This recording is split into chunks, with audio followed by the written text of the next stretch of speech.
We're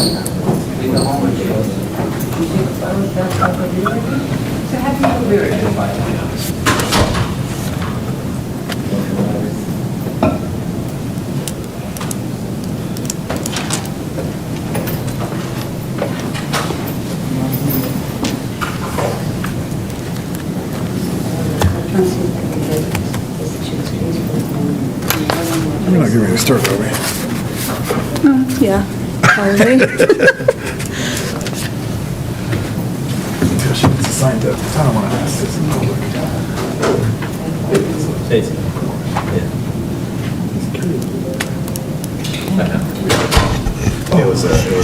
Okay, we'll go ahead and get started.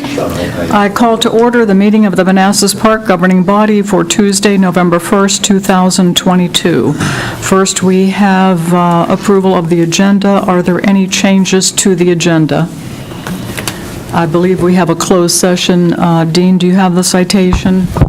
It's paragraph 1 of subsection 2.2-3711A, and that is for personnel. Okay, thank you. Do we have a motion to approve? So moved. Second? All in favor? Aye. Opposed? Abstained? Motion carries. Please join us for a moment of silence, and Councilmember Javed, can you lead us in the pledge?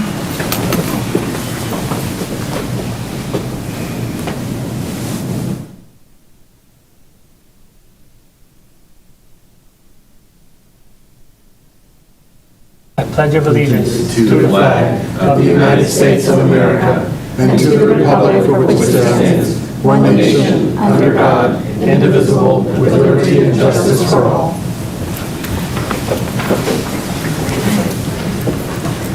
Okay, moving on to public comment time. We have one individual signed up, Ms. Karen Miller.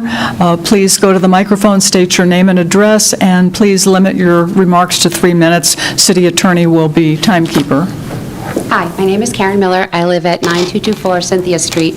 I was here last month, and we basically expressed the concern over the retention ponds. And since we called you out for it, I just wanted to say thank you, because we did see the pump trucks there. I happen to be the president of Bloom's Crossing, and I have received a number of pictures from the residents saying, look, here's the pump truck. Look, here they're taking and they're doing something about it. So if we're going to call you out and say, hey, do something about it, I think it's only fair that we come in and say, thank you, that you started to do something about it. Doesn't mean stop, please, but thank you. The residents in Bloom's Crossing have noticed, and we appreciate it, so thank you. Okay. That's all I have to say. Okay, well, thank you for coming in. We appreciate that. Jeanette, can I make a comment too?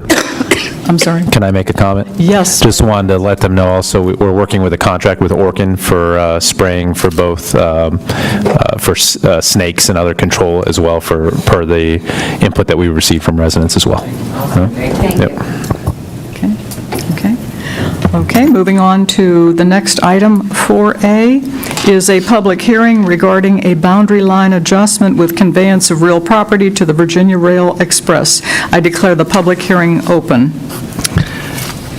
Good evening.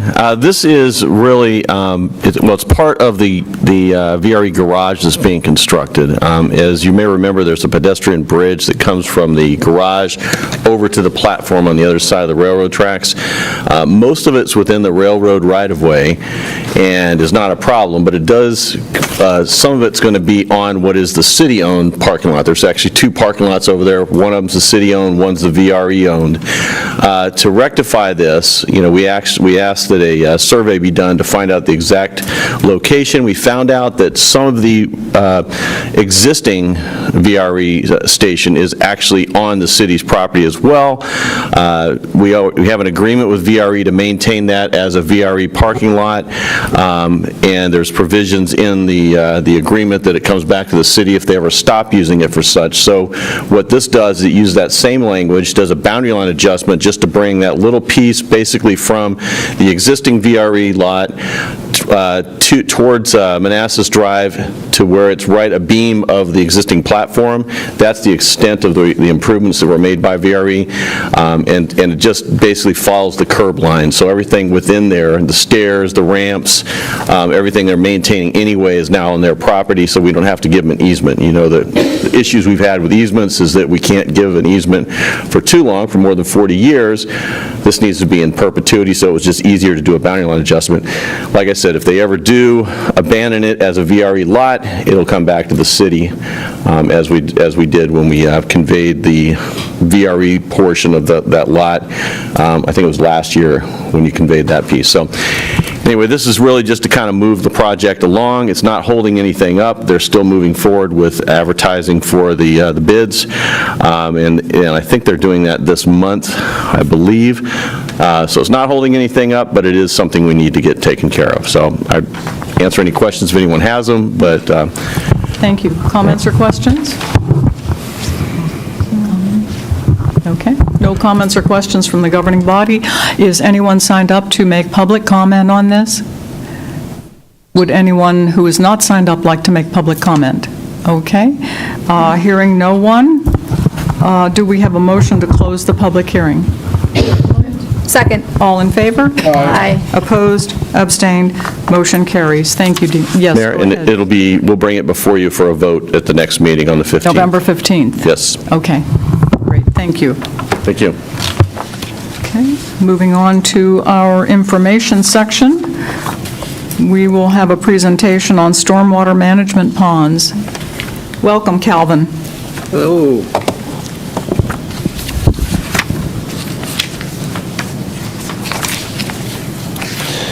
Good evening, Mayor Rochelle, Vice Mayor Mensing, members of council, residents, staff, guests, Calvin Odell, the Director of Community Development. The question's been asked for us to do some presentation on the condition of our stormwater management ponds in general, and what the prioritization of the work on those ponds might be. It's very difficult to essentially grade a stormwater pond. A lot of them have similar deficiencies, but this Calvin. presentation shows... Calvin, can you pull up the PowerPoint? It's not up there. No, you got to hit presentation view on yours. This is just a mirror.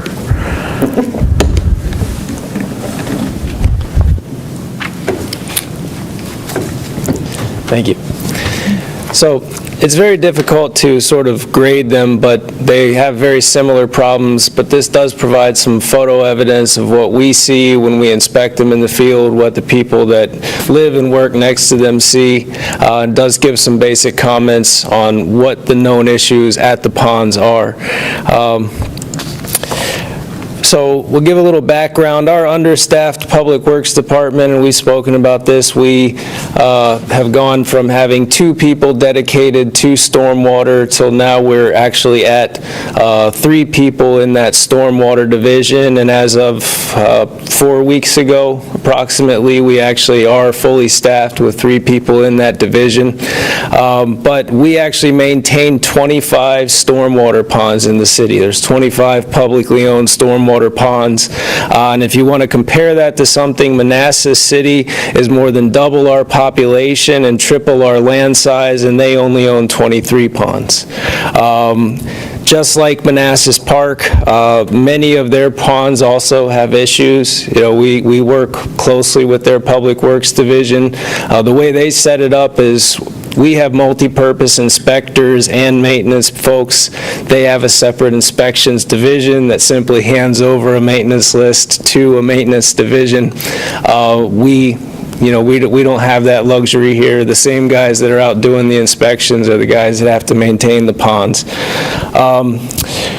We are, with this Mueller contract that was approved at the October 4th meeting, we are going to try to begin making some structural improvements to the ponds. A lot of the ponds, especially in the Connor Center where we have no plan data whatsoever, we'll be hesitant to make major structural renovations and actually muck them out, try to reshape them to the original condition until we can actually determine what that original condition should look like.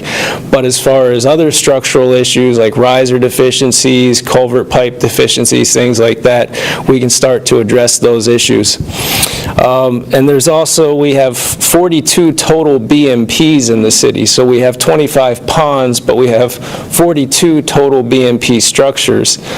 So 42 structures is what we're responsible for maintaining as a city. Manassas has 27. So we have a lot of BMPs to deal with and a very small staff to do it with. First, we'll talk about the Laurie Court Pond. This is actually a double pond. There's a large culvert pipe that drains into an upper pond, and then there's a stream that trickles into a lower pond, and the two ponds are connected with a culvert pipe. So as the upper pond fills and reaches a certain level, it drains down into the lower pond. That pond holds water until it can spill over the riser or drain down through the meter drain down orifice. At that pond especially, what we have been trying to do for years is free up that lower pond's drain down orifice to get both structures to drain out. What they were speaking of earlier, the guys were able to finally take the flusher truck and blow backwards through the drain down orifice to try to clear some of the sediment from in front of it, get that pond, the lower pond, to drain down. And as we've been suspecting for some time after lots of investigation, the upper pond is pretty much drained down as far as it can physically. The drain down orifice, we can see it. It is exposed. We can see the bottom of the riser structure. So that pond appears to have been designed to always hold some sort of wet storage, which is pretty common when you're trying to get extra nutrient removal, is to have wet storage, a wet storage area. And it looks like that upper pond probably was designed to always have a certain level of wet storage. The lower pond probably does not have designed wet storage, but since there's a creek that trickles into it, it's going to be very difficult to ever see that pond dry. You know, that creek would have to dry up before you would ever see that pond completely dry. But the major issues that we've been tackling out at Laurie Court, there's a lot of vegetation growing in and around the riser structures, in and around the drainage culvert structures, and in and around the pond in general, growing up through the fence. So we'll talk more about that when we get to a later agenda item. But the major issues that we've seen at Laurie Court is just the problem with it draining and the amount of vegetation that's been allowed to grow up near the structures especially. The Lene Lane Pond over in Belmont Station, this has been a pond that we've been tackling for years. The Green Monster, as we call it, the Green Climber, I think is its official name, really helped us with that because that was one of the more difficult ponds for us to get into. The bottom is always wet. It's always very treacherous for guys to try to get down in there with weed eaters or mowers. If you take a riding mower down in there, you might wind up pulling it out with a backhoe or a truck because it's never really walkable in the bottom. So the Green Climber has really helped mitigate that risk and allow us to tackle it more frequently. But the Lene Lane Pond, just like the Laurie Court Pond, we've noticed a lot of vegetation has been allowed to grow up into the structures, could be the culprit for some of the drainage issues. But we also know that that one is heavily silted, sort of similar condition to the lower Laurie Court Pond, where we know that there's a lot of sediment or we wouldn't be able to clear the orifice just by blowing backwards through it. The Cougar Court Pond, this is a pond that I know very well because during the original construction of Manassas Park Elementary School, when they were installing the geothermal wells, there wasn't a lot of erosion and sediment controls in place for that drilling area, and this pond filled with sediment-laden runoff, and the contractor had to drain this pond down and completely muck out the bottom. Well, I know where the drain down orifice is, what type of orifice it is. I've seen it with my own eyes. I watched it be drained down, but here we are, 14, 15 years after the construction of the elementary school is completed, and we're sedimented in again. And that could just be residual sediment from around the site, but there's also a little creek that flows in that direction down near Cougar too. So anytime you have a creek flowing into a storm structure, you're going to have sediment because anytime there's major high water or flooding events, it's going to carry a lot of sediment into the structure. but Cougar Court Pond is another one of those that we've been having a lot of drain down issues with, and we get a lot of complaints about the general mowing condition around Cougar Court because it is such a large drainage area that we took over, and the expectation is that we'll keep it well manicured like someone's yard, but in reality, that would be an extensive amount of work for what is really just a drainage area. Bloom's Crossing, Pond A, these are a little, if you're not really familiar with Bloom's Crossing, or you don't happen to live behind one of these A, B, or C ponds, you've probably never seen them before. But this is another pond that needs some skimmer repair, and when we say skimmer, usually the drain down orifice these days will have a snorkel, sort of usually a floating snorkel, and if it's got a floating structure on top of it, that's called a skimmer. It's designed to keep leaves and sticks out and keep the orifice opening off the bottom of the pond where it doesn't get blocked by sediment, but skimmers themselves can be problematic. There's a very good picture in here of the one at Connor Pond 1, and that skimmer, as beautiful as it is probably the biggest maintenance headache we have because it's constantly clogged up, and they try to design them so that you can clear them of debris, but it's a very difficult process, and that's why we wound up buying a boat a few years ago, was to actually be able to go out when these ponds won't drain and clean the skimmers. But Pond A definitely has a skimmer issue, needs some repair, and again, heavy vegetation that makes it very hard to service and pinpoint the exact cause of the drain down issues. Bloom's Crossing, Pond B, that's very near my house down on Arnie Court, and that's right at the end of Arnie Court, sort of between Arnie and I guess that would be Golf Court. But it's sort of hidden back. Not many people know it's there. But that pond also needs some skimmer repair. As you can see in the images, it doesn't really drain down all the way. As long as we don't go more than 2 or 3 weeks without any rain, there will be standing water in the pond, and it shouldn't do that. It should probably drain down within 48 to 72 hours after a rain event. But it's heavy vegetation, and it's never been cleared since anyone, any of my staff can remember. No one's ever gone in there and taken all the trees and vegetation out from around the pond. So that's a pretty common situation where we have to spend a lot of money because the small trees that were saplings 10, 15 years ago are now significant trees that cost a lot to remove. Pond C is just farther back at the end of Eagle, I believe, the cul-de-sac or the pipe stem that comes off of Eagle. And that pond, really the only issue we can tell, it does seem to drain well, but it is difficult to tell the boundaries of the pond and what exactly the storage area of the pond is because it's never really been cleared. So there's vegetation growing all around it. The chip plant pond, Abuelita's corn chips, as some of you may have been familiar with. That pond is another one that has troubles. You can see here from the photo that the culvert pipe, the outfall pipe, doesn't seem to be installed very well, just sort of hovers in midair over some riprap.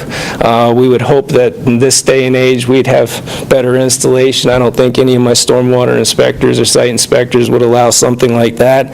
But this could be the result of those major trees that you see growing around it. The roots could be pushing that structure up and making it off-centered and causing a lot of problems there.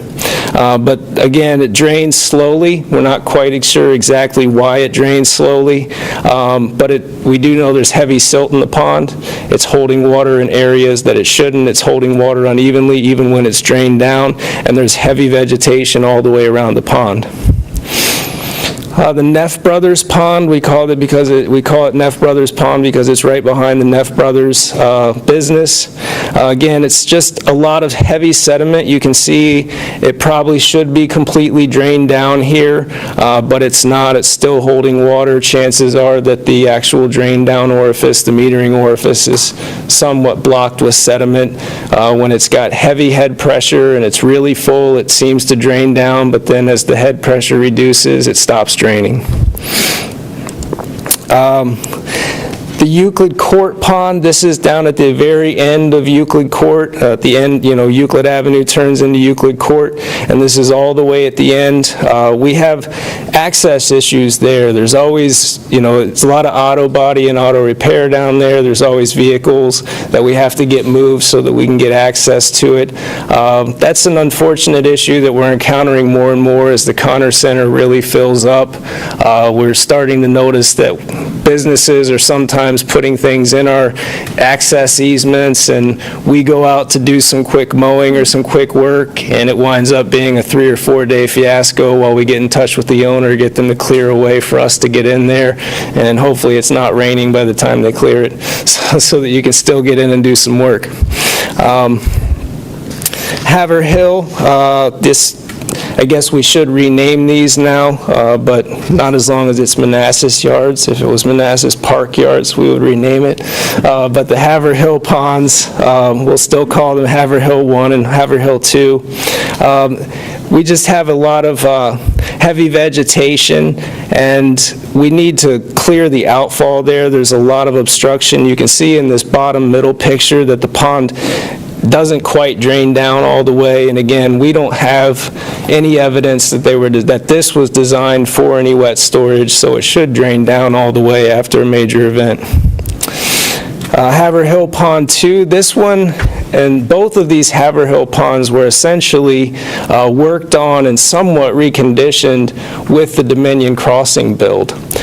So it's very surprising that they already have issues, but that seems to be a theme as long as we think construction is stabilized and the vegetation is green and it's standing, but you still seem to get a lot of sediment for the first few years after a construction job is complete, and that may very well be what's happened to Haverhill 1 and Haverhill 2, is just residual sediment left over from the construction of Dominion Crossing is now causing further drainage issues there. Christie Pond, the Christie Drive Pond. This is another one that's over in Belmont Station, and we've had a tremendous amount of complaints about. We have put a lot of money and work into clearing this pond. It was probably one of the most heavily vegetated. We spent a substantial amount of money and staff hours. We've had some trees that were too large for staff to removed by tree companies. We've had staff spend a week and a half in there working, and we've also paid a contractor to go in there and work for 6 days straight. So you can see sort of from just that alone, the amount of work sometimes it takes to catch up on a stormwater pond that's been neglected. Because probably all in total, nearly 3 weeks worth of work on a single pond just to get it so that we could regularly maintain it. And the water park at the pond at Signal View, this one, again, don't think it was designed as a wet storage pond, but it seems to always hold a certain amount of water.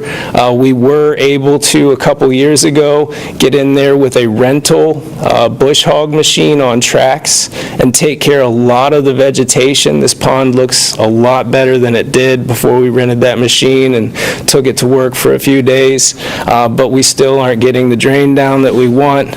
And the fence was very grown up. We need to get in there and probably take all the vegetation and fence material out and put a new fence around it, because at some point when the vegetation's grown up through the fence, you're not going to be able to salvage the chain link anymore. And the Glennet White Pines is a very interesting structure. I remember when we first found out that this structure was actually in the city inventory. It was very mysterious. It doesn't look much like a drainage pond. Even when you're out there and you're on top of it, it's hard to identify as a drainage pond, but it is, and it needs to be maintained. And really the issue there is it will hold water, and a substantial amount of water. To the naked eye, it doesn't look like it would, but it is a hazardous situation and not have it fenced off anytime you've got the potential to build up high water. So it's on this list as a sort of a priority, because it really should have a fence put around it. That was going to be my comment. Are there any safety concerns? There's no fence. You're saying that the water does collect there. the water does collect. Now, it's not going to get 6-8 feet deep, like the Christie Pond. Yeah, that pond could fill with 6 or 8 feet of water probably in less than 30 minutes. You have major drainage pipe pouring into it. It can fill up very quickly, and that's when you see the fences with the signs that say, "Do not enter, water rises rapidly." Now, at this particular location, it would only be a couple, maybe 2.5, 3 feet of water, and it's a lot of overland relief, so it's not like it's going to get 5 to 6 feet deep, but still, you don't want any risk of any kids or pets being in there when the water's rising. The Elizabeth Court Pond, there's no real comments on this pond, but you can just see this pond is very mowable. There's not a whole lot of large vegetation, so it doesn't have any comments, and it's very low priority for, actual maintenance expenditures. Because we can get in there, we can mow it down with our equipment. Now, is it probably all of these ponds are probably candidates for some sort of sediment and silt removal to recondition them to their original storage level, but that's just the nature of a stormwater pond. They all have to be eventually mucked out and returned to their original storage level. The Brandon Street Pond, again, you can see we've put an extensive amount of work into clearing out this pond, clearing out the fence around the pond, and it is very approachable, very mowable, doesn't really take any specialized equipment, so it carries a low priority for maintenance work. The Kevin Court Pond, very similar. You can see here, it looks like it's very well manicured. The fence is visible, doesn't appear to have a lot of vegetation growing up into the fence. The riser structures, there's no vegetation growing up through the riser structures, so it's a low priority. The VRE pond, this pond did have some pretty nasty vegetation around it a couple years ago, but we were able to get that taken care of. Now it's a very manageable piece of land. It's, you can see from the center picture, can be mowed usually with standard mowing equipment. We don't even need the green climber to get in there. It's not a very steep embankment pond. It's just a large facility. The Cynthia Street Pond, you can see here, even though it's a low priority, you can see some rutting in the bottom of this pond that's indicative of the amount of sediment that might be in the pond from being in place for years, and you can imagine how muddy and treacherous this gets after a storm event and how difficult it is to always get in there and mow even when you schedule mowing for it. But it is a low priority because all the major vegetation is clear and it does appear to drain down almost 100%. The Dog Park Pond, again, I don't know how many people remember, but the land that we're actually on right now was originally proposed to be a dog park in conjunction with the construction of City Center. That pond was right out here where the underground structure now exists, and this will go off of the list as soon as the VRE garage is built. There's no more need for this pond. This is just a relic we've now developed over top of this. And the Venture Court Pond, again, this is one of our Connor Center ponds. We have a lot of concerns with the ponds in the Connor Center that aren't associated with vegetation.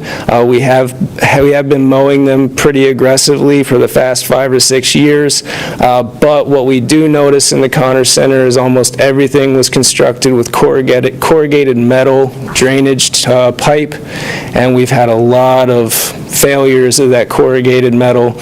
So normally when we go down there and inspect, it looks like a good pond.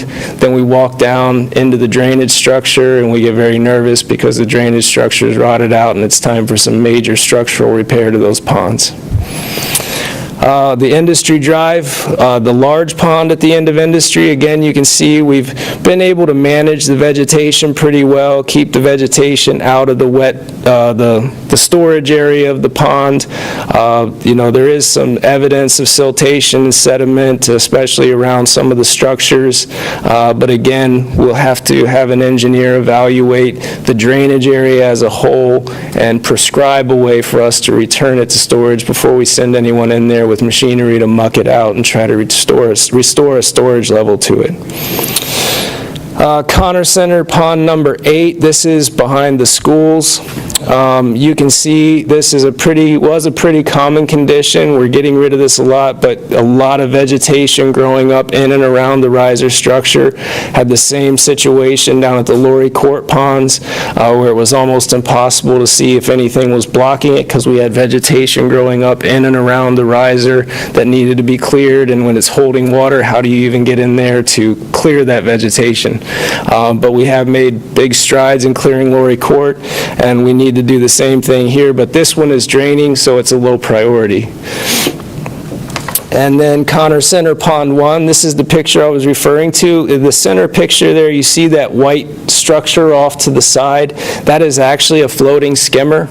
It's designed to stay on top of the wet storage area, the ponding area, and it's meant to keep the snorkel off of the bottom where silt and sediment are settling down. Problem is leaves. And so especially this time of year, if we were to have a major storm event, this thing would not drain down. We would have to go out there. You're supposed to be able to just pull a rope and shake it and clear all the leaves out. That never works. The ropes break, so that's why we have a little teeny John boat that we can paddle out there and actually use our hands to clear out the leaf litter and get it draining down again. But that's about it for the images and descriptions. This is our, priorities list shortened without images. It retains the comments, but you can see we do have Lorry Court, that double pond at the top, and then immediately into Lene Lane and the Cougar Pond.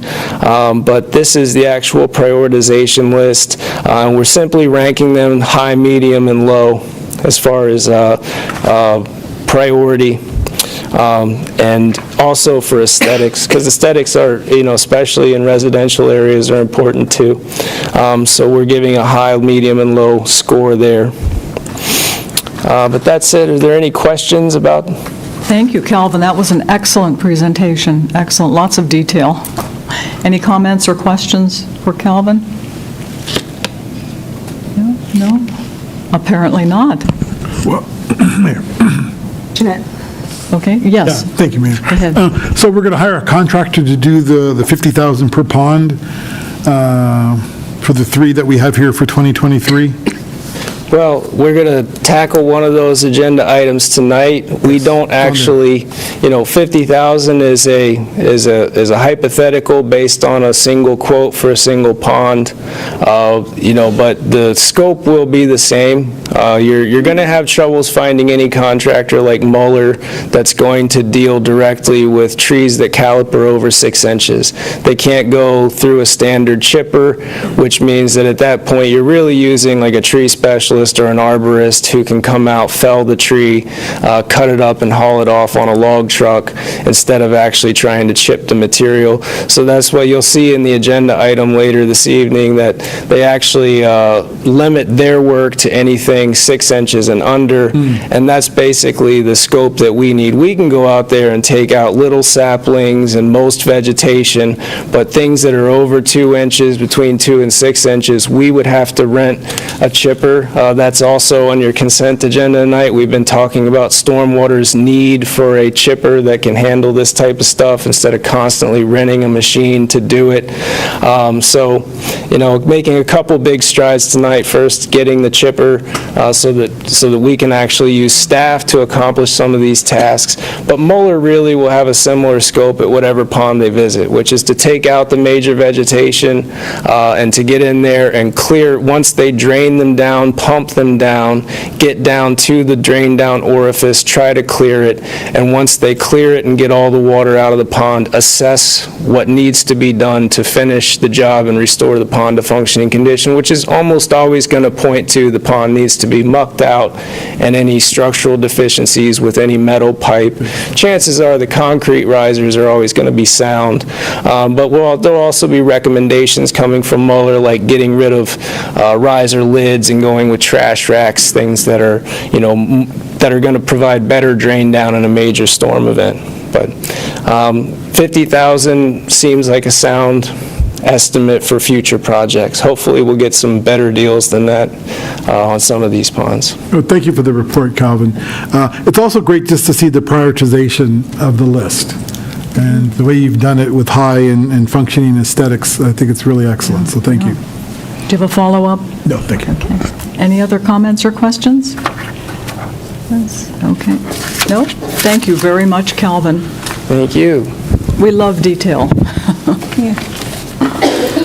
Okay, moving on to number 7, consent agenda consists of approval of the minutes of October 18th, 2022, approval of an authorization for the city manager to sign all necessary documents for the purchase of a 12-inch chipper in an amount not to exceed $49,996.39, and approval of Second Amendment to the city manager's employment agreement. Do we have a motion? Second. All in favor? Aye. Opposed? Abstained? Motion carries. Thank you. Okay. Moving on, no unfinished business. Moving on to new business. Mueller Task Order, Lori Court Pond. Should have stayed up there, Calvin. Yes, really. Good evening again. I'm Calvin Odell, the Director of Community Development. On October 4th, the governing body approved the city manager to enter into an agreement with Mueller Incorporated. They had responded to a public procurement process in Henrico County for BMP and stormwater pond renovations. So what we did by joining into an agreement with them was join Henrico's list of fixed prices for these services. The Lori Court Pond requires maintenance, as we just went over in the presentation, and is beyond what Public Works has the capacity right now to accomplish. They're going to do some major tree and vegetation removal. They're going to go in and pump down both structures completely so that they can truly evaluate the riser structures, even at the base of the riser, that they can figure out why the lower pond is obstructed and not draining down. They're also going to excavate out a lot of sediment from around those drainage structures, and they're going to do a thorough cleaning of the inside of the riser, the drain tubes, and all of that, so that they can do a visual inspection and give us some assessment on what needs to be done further to get them into operating condition. And this would represent task order number 1 under that agreement that we entered into with Mueller, and the amount is not to exceed $48,762. Now, that does not mean that we're going to wind up spending that. They have to cover themselves, but we will be out there supervising their work, and hopefully we can accomplish it for less than this. But this is a not to exceed amount, so. Okay, thank you. Are you, I didn't want to interrupt you. Okay. Comments or questions? Yes. When do you expect this to start?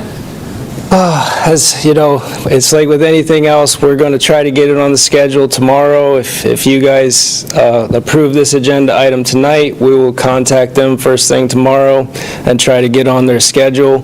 I haven't heard that they're not going to be able to do it before the onset of heavy winter, so I'm very hopeful that they'll be out there in November accomplishing this work before the ground freezes or anything like that.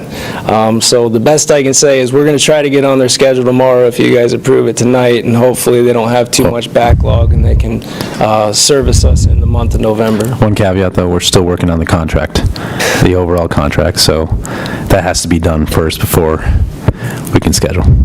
So hopefully we get that done ASAP, an agreed contract between both parties, and then we can move forward. Okay. Thanks. A follow-up? No. No. Comments or questions? Laura has a question. Yes, ma'am. Do you have an idea how long it might take? From the hours that they've got listed, it looks like they plan on spending at least 4 full days on site, and then I would expect that they'll be out there at least another day or 2 with not the heavy machinery. But from the price, the quotes that you see, it looks like they're going to have the large machinery out there for about 4 days, and then probably a couple days of light cleanup. So I would say a full work week, it may be spilling into a second work week. That's not too bad.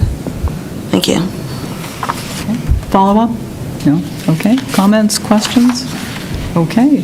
Thank you, Calvin. The staff recommendation is that the governing body approve and authorize the city manager to sign task order number 1 for Muller Incorporated to perform repair and maintenance work for Lorry Court Pond in an amount not to exceed $48,762 as presented and subject to final review by city attorney and pending execution of an agreement with Muller Incorporated.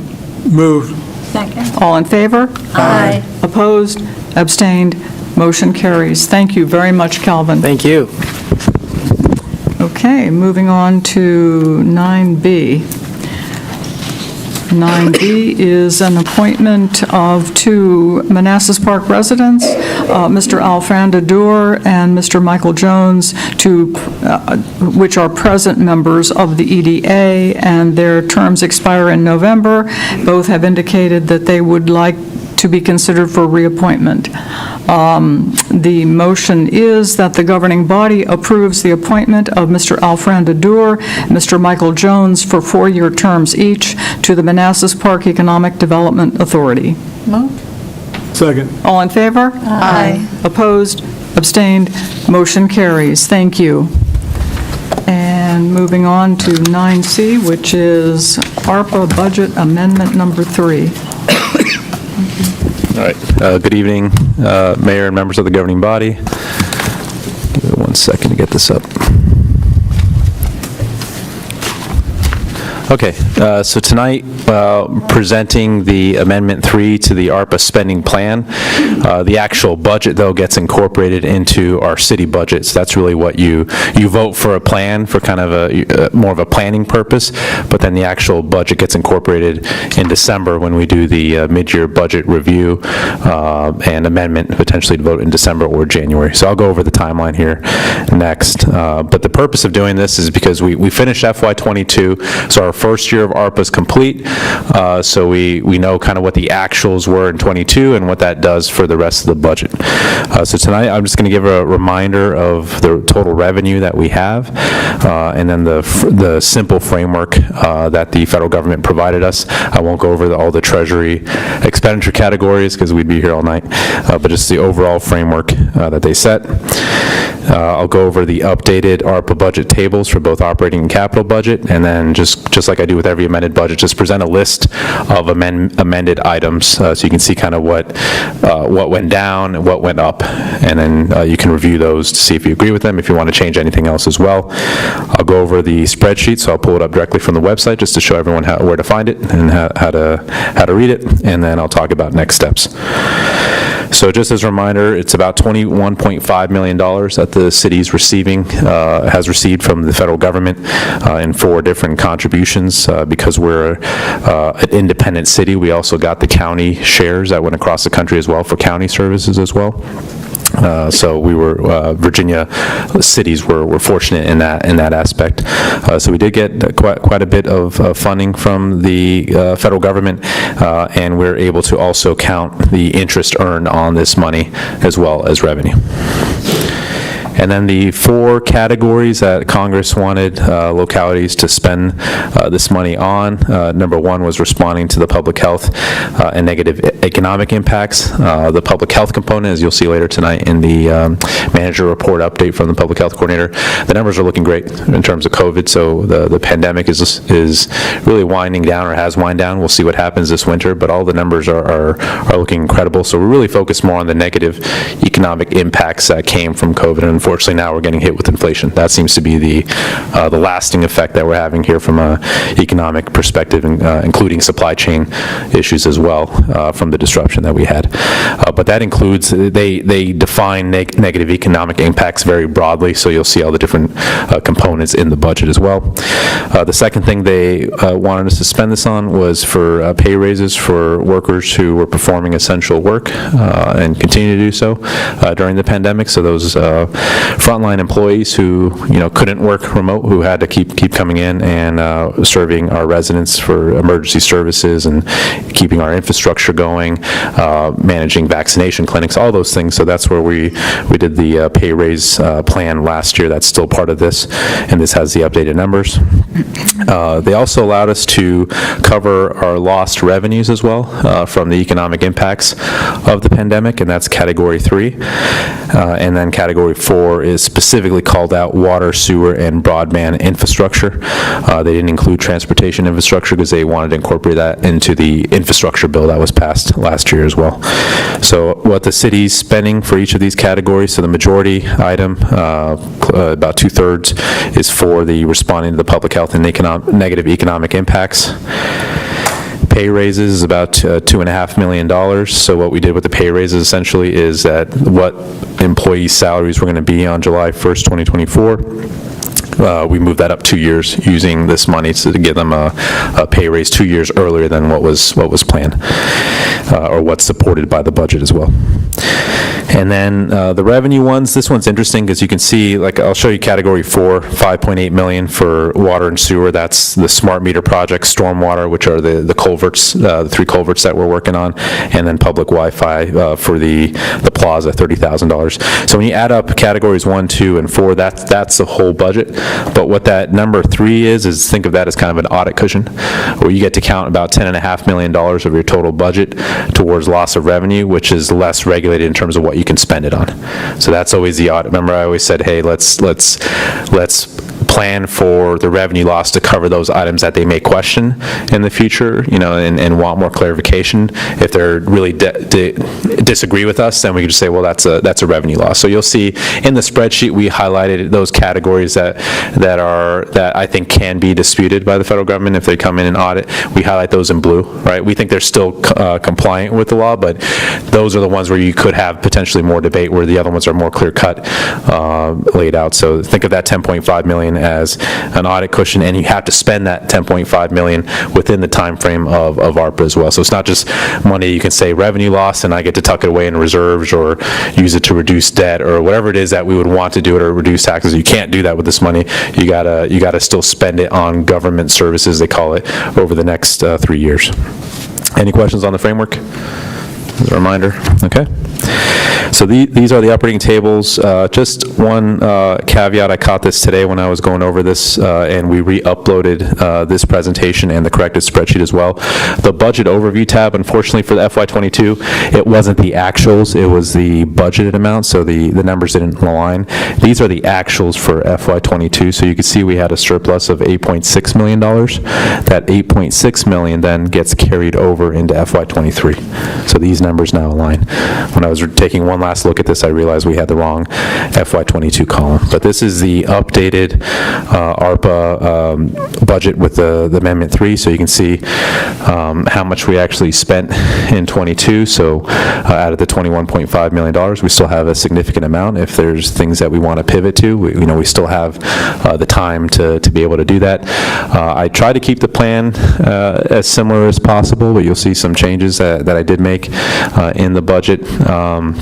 But you can see here the revenue categories. I did reduce the interest rate significantly, not the interest rate, but interest earned, just based off of actual performance that we saw in FY22. Interest rates keep going up, so I do think we should be able to do better, but I want to be as conservative as possible with the actual interest revenues. When you look at the city manager budget, I'm not beefing up my department. The majority of this is pay raises. When you look at that number, that's part of that budget.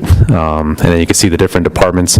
Community services is not just for the department, but that's the all the economic development initiatives that we have. That's the majority of this spending that you see here. And then you can see the other departments. In reality, what we're really spending on is going to be pay raises, economic development, and then different capital projects that you'll see, including the new ERP, a lot of fire department acquisitions, facility enhancements, stormwater, and water and sewer. That's really what we're spending the ARPA budget on. So that's the operating budget, and then again, you can see the breakdown from a capital standpoint where you have the total $12.4 million of spending, and you can see the fire department's actually located here and here because there's a lot of facility components that are part of $3.9 million that are also fire department, and then equipment and vehicles for the fire department. Again, fire department was the easiest one to justify in the ARPA legislation for procurement, so I think we really protect ourselves by investing in fire and rescue services with the ARPA. You have Parks and Rec projects, and then this one also includes the ERP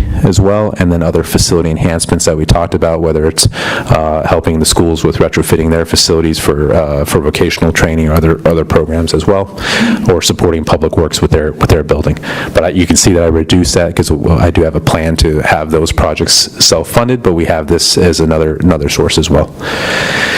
And then, of course, water and sewer is going to be the smart meters, which we're currently implementing right now. And then stormwater is going to be the 3 culverts, the one that we did on Manassas Drive, that was an emergency last year, and then the 2 remaining on Railroad Drive that we want to knock out that can become emergencies if we don't watch out here. And that's something Calvin and his team are working on diligently right now. I believe you guys have already issued the RFP for those? Okay, so we're hoping to move quickly on those remaining culverts.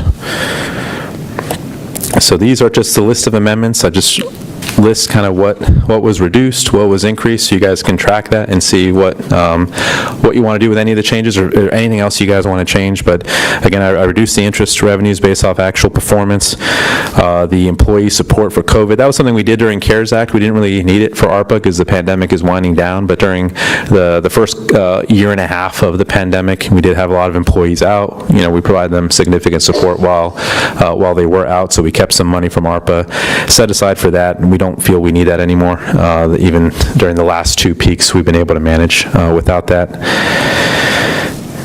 This is probably the biggest change that was made. We did lose the mental health coordinator, and my recommendation is not to rehire that position and also to forego the other 2 remaining FTEs that we were going to hire in the police department to get a savings of about $686,000. What was more desired by the departments was direct mental health services to support our employees. The positions in the PD were very short-staffed with police officers in general, so it's hard to kind of even staff any support to mental health counselors that they would be escorting, because they're just struggling to even keep officers on the street right now. So there's some savings there. You can see it's a net of $417,000 from reinvestment in more general services support and mental health services for employees. For economic development, the small business support program, which you're going to get briefed on tonight by Lamar, that's wrapped up. The voucher program, it was an incredibly successful program. You'll see those numbers. But we did come under budget for that program. Job training, we never really had a lot invested in that, but you'll see with the unemployment data that we're really back to pre-pandemic levels for unemployment, so I don't think additional investments from an ARPA standpoint are justified for training support. I think if we want to do training programs, it probably should come from city funding and rather from ARPA funding, as the unemployment numbers are back to pre-pandemic levels. And then shifted some of that money and the other savings up here as well to just increase the aid to tourism line. That was the agenda item that was talked about last time, to make sure we can cover all the square footage that we're looking at. I don't think we're going to need it for the full square footage, but just in case, I want to make sure we have the budget in there to really make it open for all who are applying for the program. And then just from actuals and what's kind of happening on the ground, just a little bit less spending for DSS and Parks and Rec based off actual salaries, the lack of ongoing vaccination clinic support that we had during the, the timing of this funding, unfortunately, was unfortunate, right? It came after we had done the mass vaccination clinic, so we ran out of CARES Act money, so there was that like 6-month gap where we were doing mass vaccination, and we didn't really have federal support in terms of funding for that, but that's fine. We budgeted still some for that, but we didn't really end up meeting it. So you can see a lot of that went away. Plus, we got the state ARPA grants as well for Parks and Rec to help cover some of their costs. So with all those savings, you can see we shifted around $472,000 for capital spending, and just to be safe, I tucked most of that into the purchase of the ambulance in FY24. That was part of the original ARPA budget, removed in the second amendment, and now brought back because that's very easily justified by the ARPA legislation. And then again, reducing some of the facility renovations money that we had in there, shifting it to more of the downtown infrastructure that we need, because that community development, the building itself, I have a plan for it to be largely self-funded, so I don't think we need to tap into ARPA necessarily for that. And then the smart meters, I lost signal here. Let me reconnect. Give me 1 second here.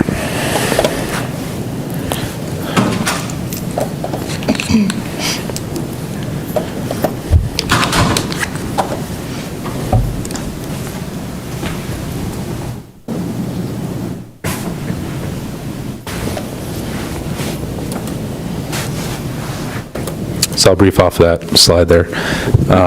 So if you guys can look over here. The smart meters, we reduced some of it in the last amendment and brought it out of the water and sewer fund, but now with some of these savings, we're able to fully fund it through ARPA. And that gives some cushion in the water sewer fund in case there's some overages, which we believe there are going to be some overages because of the supply chain issues.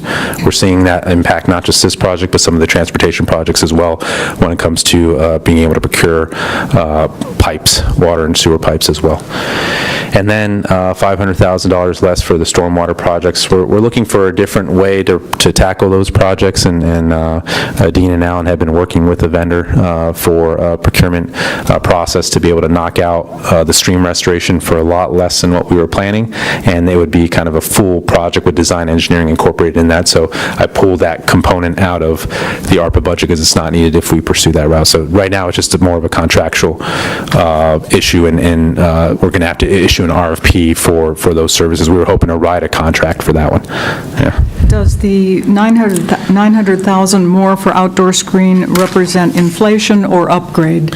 Both. Both, okay. Yeah, both.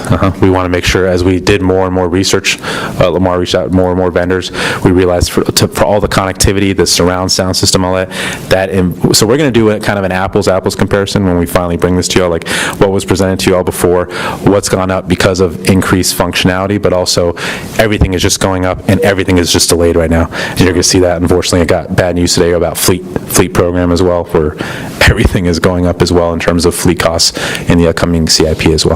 Sure, thank you. I had a question about the $200,000 in direct mental health.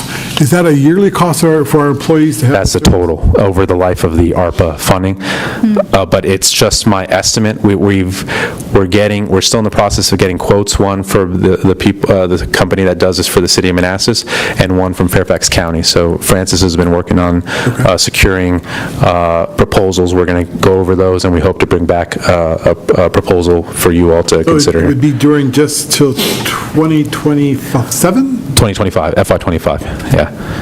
Yeah. And then what, would we carry on that if we? We could. I think we would want to evaluate.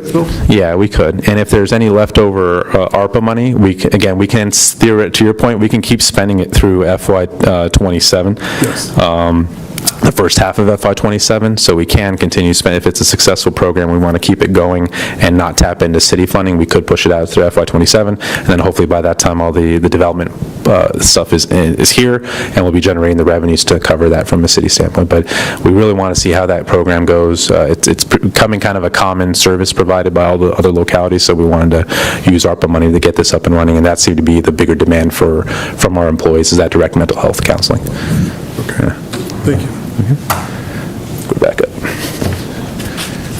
Okay, thanks. I got this. Thanks. I was just duplicating, looks like.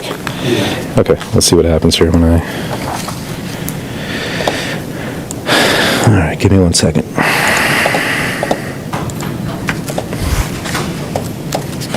How's it doing? Do you know what happened? Give me 1 second. I ask after. It's not going to work. Maybe in closed session. I am curious. I am too.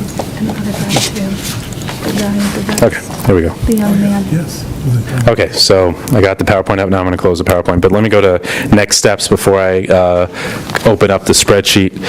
So please review this file, review the spreadsheet, send me any questions you have, provide guidance. We still have some time because, again, this is going to be incorporated into the budget amendment in December.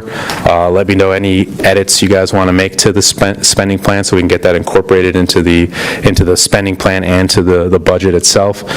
And then my hope is you guys do the vote for the spending plan framework by November 15th or December 6th, so we have that guy. November 15th would be easier for me because then I can finalize your changes when I present the budget amendment in early December, but again, we have time, so if we want to take more meetings on this, we can do that as well.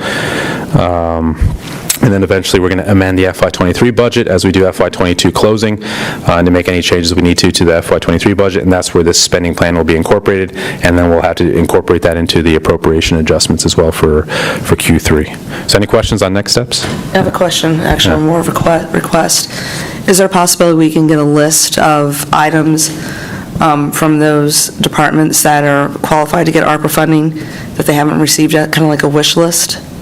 Oh, you're talking about the full $54 million project budget that we had with the initial plan? Yeah. Yeah, I can resend that, but it has, remember we developed a spreadsheet that was a lot bigger than this, and so I consolidated it and made the recommendation for a consolidated budget. But I can present that because that has a lot of other kind of wish list items that, yeah. I think that would be helpful. So Tony, can you note that? I know we have it still in our file, so we can send that out. Okay, any other questions on this before I go to the spreadsheet? Yeah, sorry. Go ahead. The 551, is that the actual cost for the renovation for the CD building, or? No. That's less that I have in the budget. So you'll see when you open up the spreadsheet how much I have in there for either community development renovation building or schools. So we'll see as the project gets going along and we get kind of budgets on what it's going to cost to renovate, what the budget's going to be that we have to pay for the project, and then any gaps that we want to use to cover this or to speed up the timeline for doing any renovations for the schools. But I reduced it by $551,000. That makes sense. Anything else? All right, let me open up the spreadsheet here.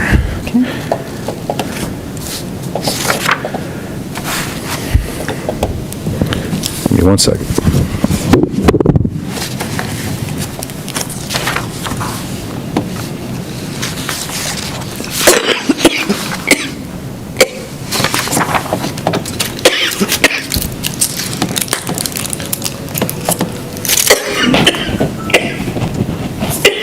Okay, so for any resident who may be watching, I'll let you get caught up. Okay, so if you want to find this budget, it's going to be in the government category, governing body, and then meeting and agendas. So just go to tonight's agenda page, which when you scroll down here, you just go to 2022. And today's date, which is November 1st. So it was in tonight's packet is where we actually incorporated the budget. And so you can see there's two different things related to ARPA. There's the presentation that I just went over, and then the spreadsheet. So if you click on the spreadsheet, it will open it up. And usually it downloads, but I'll have to do with this here. You want to wait for me for Council Member Hampton to come back? Or? I'm sorry? Do you want to wait for Councilmember Hampton to come back, or do you want me to proceed? Let's just hesitate a little bit. Okay. Yeah. All right. Yeah. Any other questions from any other members? Can we go over this? Okay.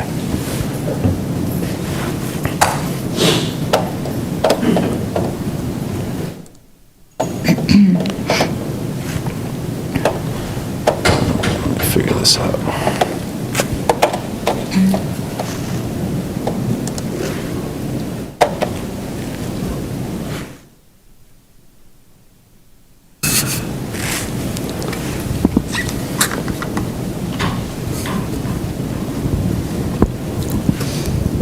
maybe I should just go and see if she has any questions afterwards? Okay, all right. So this is the same budget overview that you see in the PowerPoint, so this is kind of less relevant if you're looking at the spreadsheet.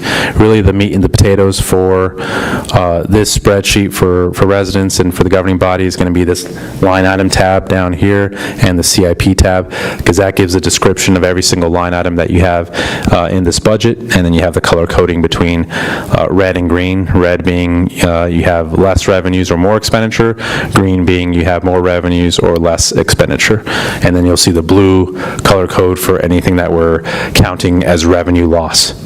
Could you Right. go over the color coding again? Sure. So red is less revenue or more expenditures, so that's kind of a bad thing, if you will. Green means go, so more revenues or less expenditures. Okay, so again, line item tab, CIP tab. We have a couple other tabs here. The carryover just shows projects that we started in FY '22 that we're carrying over to '23, so those are already part of the '23 budget, so if you want to see that, you can.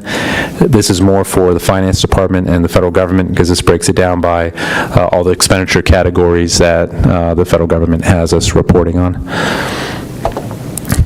And so line item breaks it down by department and the different components in the department. Again, you can see the premium pay increase, and then the different positions that we have, and all their associated benefits and equipment costs as well.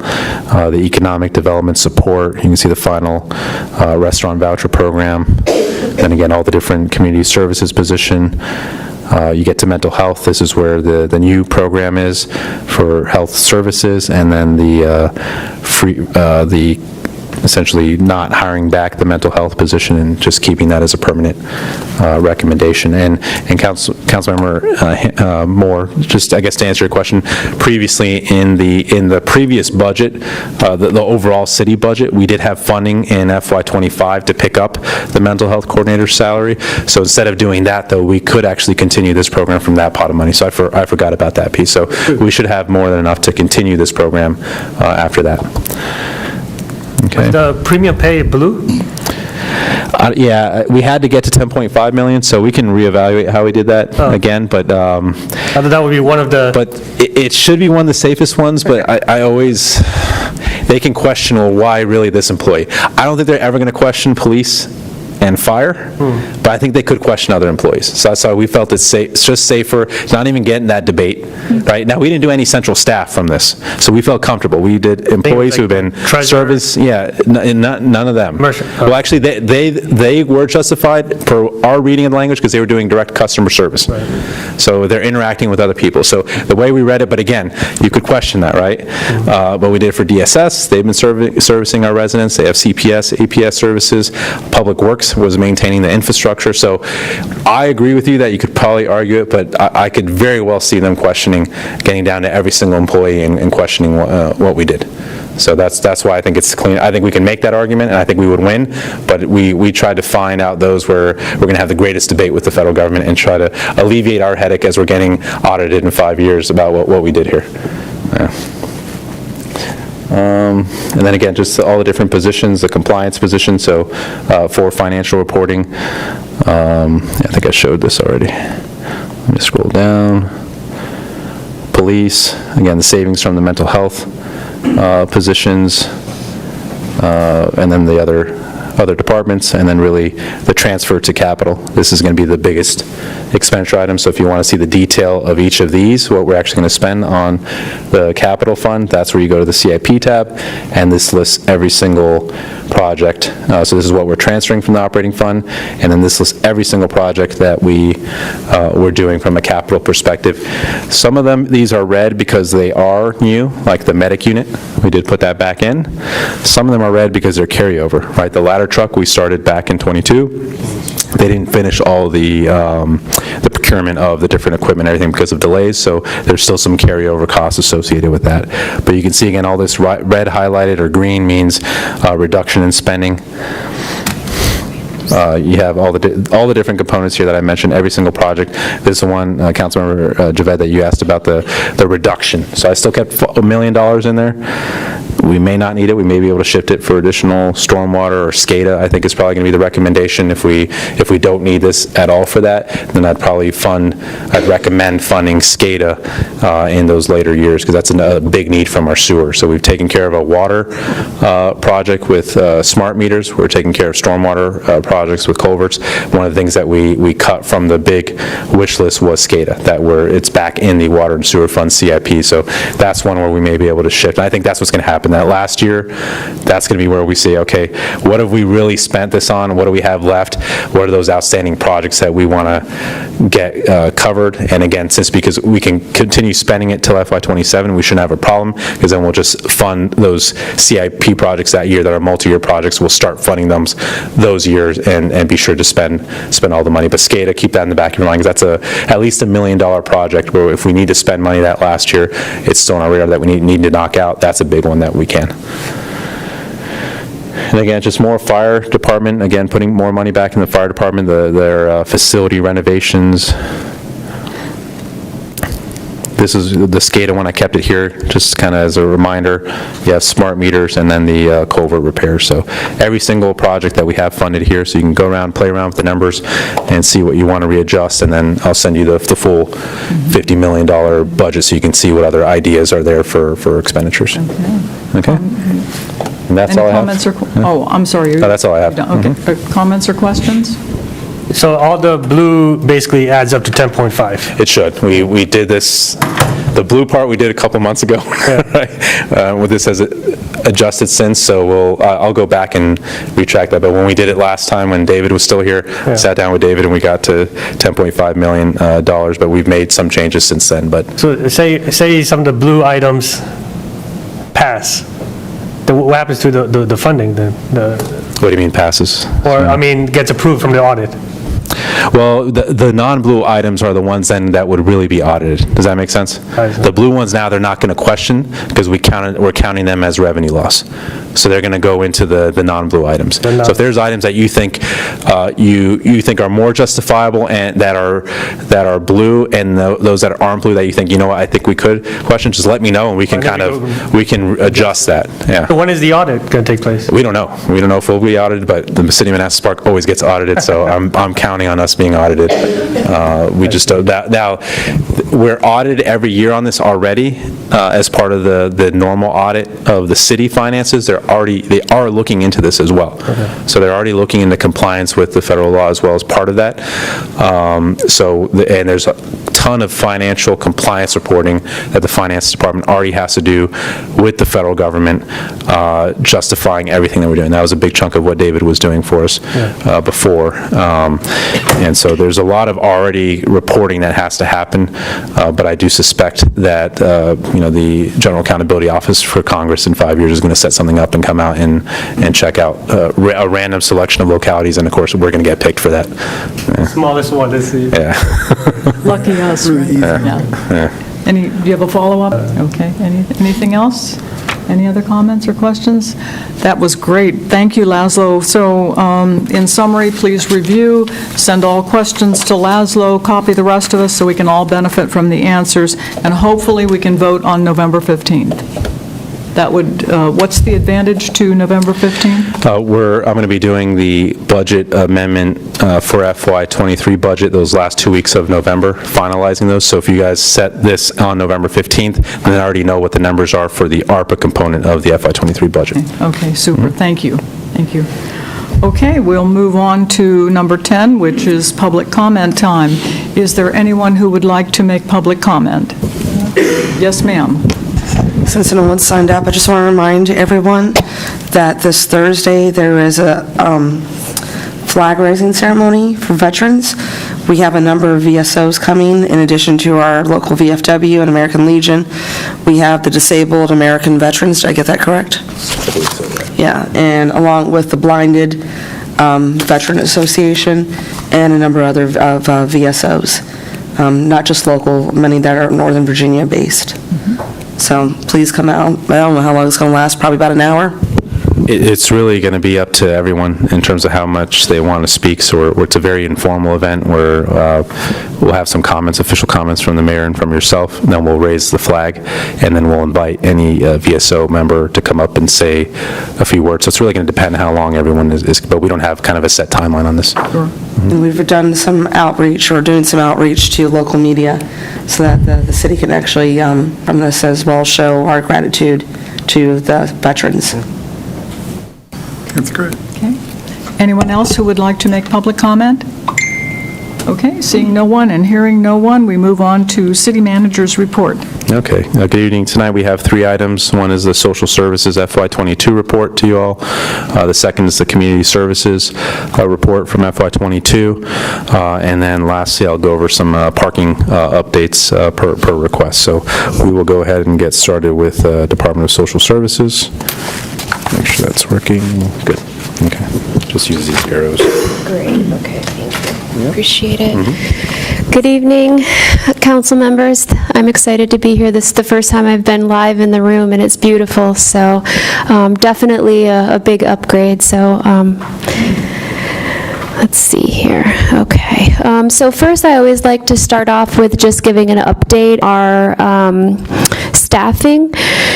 We are 1 full-time employee overhire, as well as the ARPA CSA position, which has resulted in our staff having 2 part-time employees and 20 full-time employees.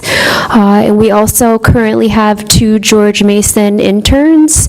That's a first for us. We typically only have 1, but we're trying it out, and it's working fantastic. This is the most staff I can recall having in Department of Social Services for many, many years, so this is great. Touching base with our admin unit, they, I always say, are the foundation of our agency. They're the front line. They were successful last fiscal year with DID, still providing excellent customer service. They also had an opportunity to do some succession planning and training because they were remote. So Kofi Janfi, our admin manager's monitor, and he was able to show them some of the tasks that he's responsible for. So that's great to have a backup that knows how to do payroll and things like that. And they stayed successful, even though we had a spike in our SNAP and Medicaid applications. Here you can see the spike. It's a little deceiving because remember we were in COVID, so you have a 0 up there with the number of individuals coming. With our lobby open in fiscal year 22, you can see that number did jump, but also customers, residents are still utilizing other means of communicating with the agency and the staff, which does include phone calls. Applications stayed pretty steady. We've started to count the number of EBT cards that we're issuing. We now can report that information. We've noticed an increase with all of the pandemic EBT benefits. State and the schools approve and process that program. They're still sent to the localities for replacement cards or questions about services, so we really have seen a spike in individuals coming into the lobby because of the PEBT program. Moving on to our benefits unit, some highlights. Again, they were able to provide benefits during COVID uninterrupted. We went ahead and derived our locally planned post-pandemic plan. The state wasn't quite sure what that would look like, and we just went ahead and started process to coincide with the month that matched with the pandemic. So if one's renewal was due in August of 2021, then with renewal in August of 2022, and then backwards. I should have started a year further back, but I think you get what I'm saying.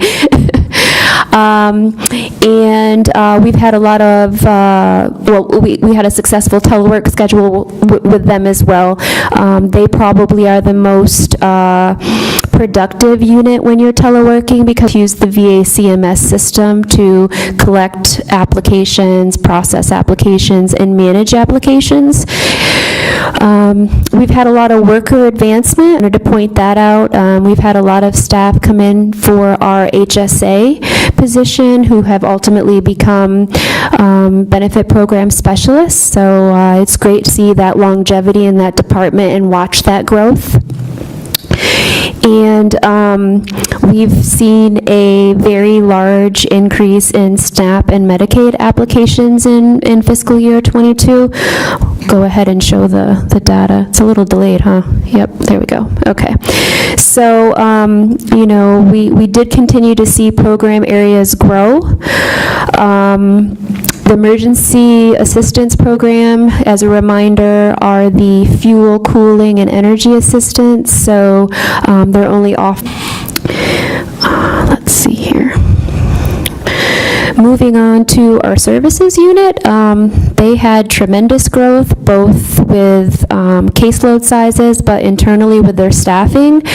They put together a buddy system for the on-call after hours, which really assisted with them working as a team and just having direct guidance as to who to seek questions when they had questions, and gave everyone a little bit of a break. You know, it was who to go to directly and not have to necessarily follow the chain of command, which is great about that unit, is that they work as a team. So no matter whether you're a family specialist 1, 2, or 3, you really get that support from all of them equal.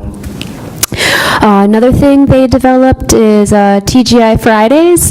So every Friday they come together to not only staff cases that happen for the week, but kind of let it go too, you know, just let everyone know how they did that week and how they're feeling, what worked and what didn't work. And we've heard from our new staff and our interns that that's really beneficial. It seems as though people are a little bit more laid back in that meeting, so that's when the new staff are feeling that we really are a team, because, you know, everyone lets their guards down a little bit and is honest about what worked and what didn't work.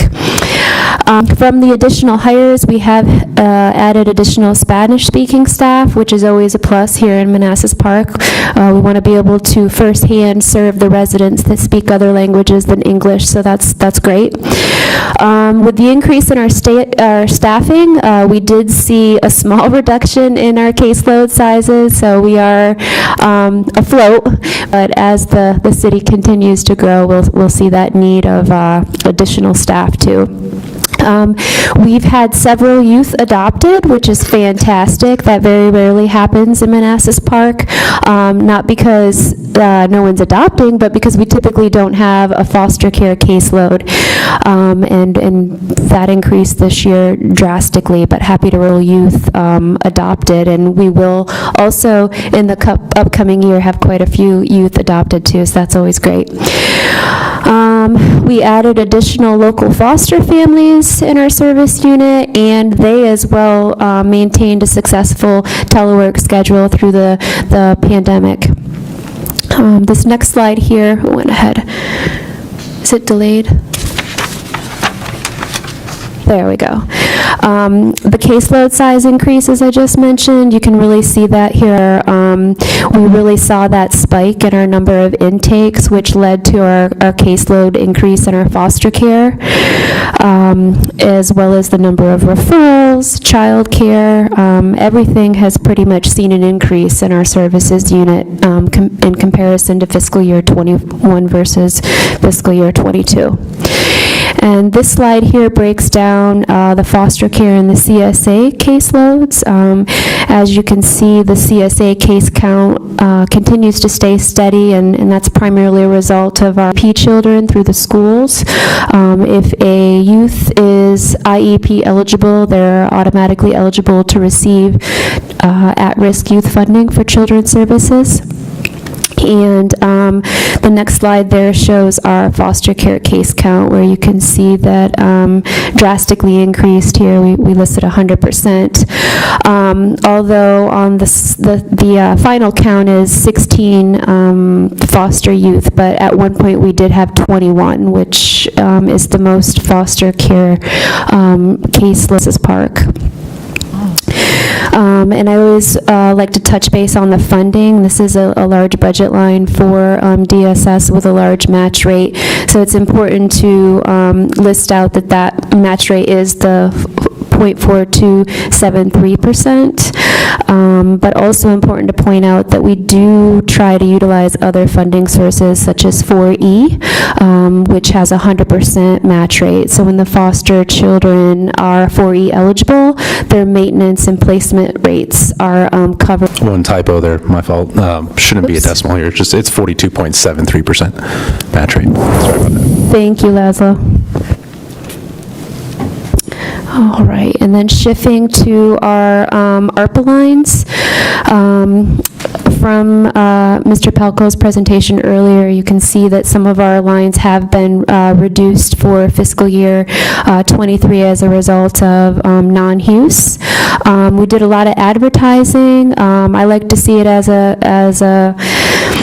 standing of it wasn't needed, you know, death rates dropped or stayed, you know, I don't know, it dropped. Sorry, dropped, yeah. Let's see here. I'm so scatterbrained today.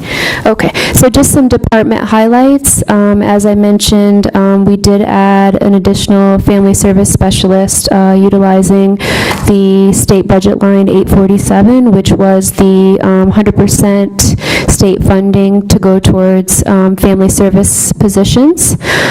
We did have the one overhire for our benefits program, the CSA ARPA half-city funded position as well. And our staff also participated in MANT safety training. Unfortunately, we did have a staff member that was attacked by one of our youth, and we wanted to make sure going forward our staff had the resources they felt they needed to keep themselves safe. It was a great training. It was online, and another part was hands-on training. A great opportunity and a lot of great feedback and appreciation from staff that they were given that opportunity. Another department highlight is the partnership that we've had with Saving Prince William Littles in the Virginia Health District. That is giving out free car seats to eligible low-income individuals, and that can be a booster seat or a convertible seat. We're probably going to be partnering with the fire department checks, but this program here actually gives the car seat for free if one is eligible. There's a brief training, and we have techs on site that do the installation. So very appreciative families when they're eligible. It's great that we're able to do that here in Manassas Park. It's been a long time since this program was up and running in the greater Prince William area. I still want to point out that we have excellent customer service. I try to do the best we can to provide services residents of Manassas Park. My supervisors feel the same way. We make that a priority. And again, just touching base on our staff, not only have we seen a longevity and growth in our benefits unit, but just the retention. We have 4 staff now that have been with the agency over 3 years, and 8 of us have been with the city in Manassas Park DSS for over 5 years. So I think that's really great, just to kind of show where our agency, our department has gone. People want to be here, and that's a good thing.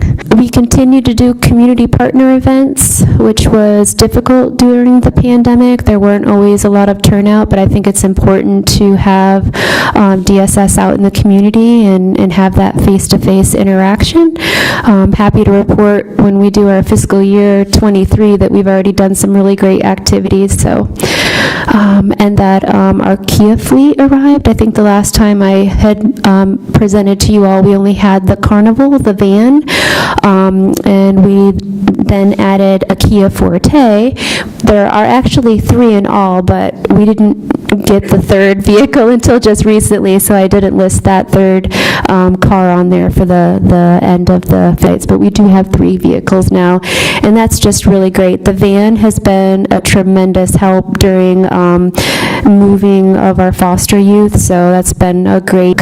Some of the staff, I'm going to be honest, choose to drive our old blue Crown Vic that was donated from the police department, just for fear of, you know, the new vehicles have all that tech, right? Everything's beeping, something's close, the mirror, and they're just like, I'll just drive the old Crown Vic that's floors are rotting out, but we're going to drive the Crown Vic, so, but very appreciative.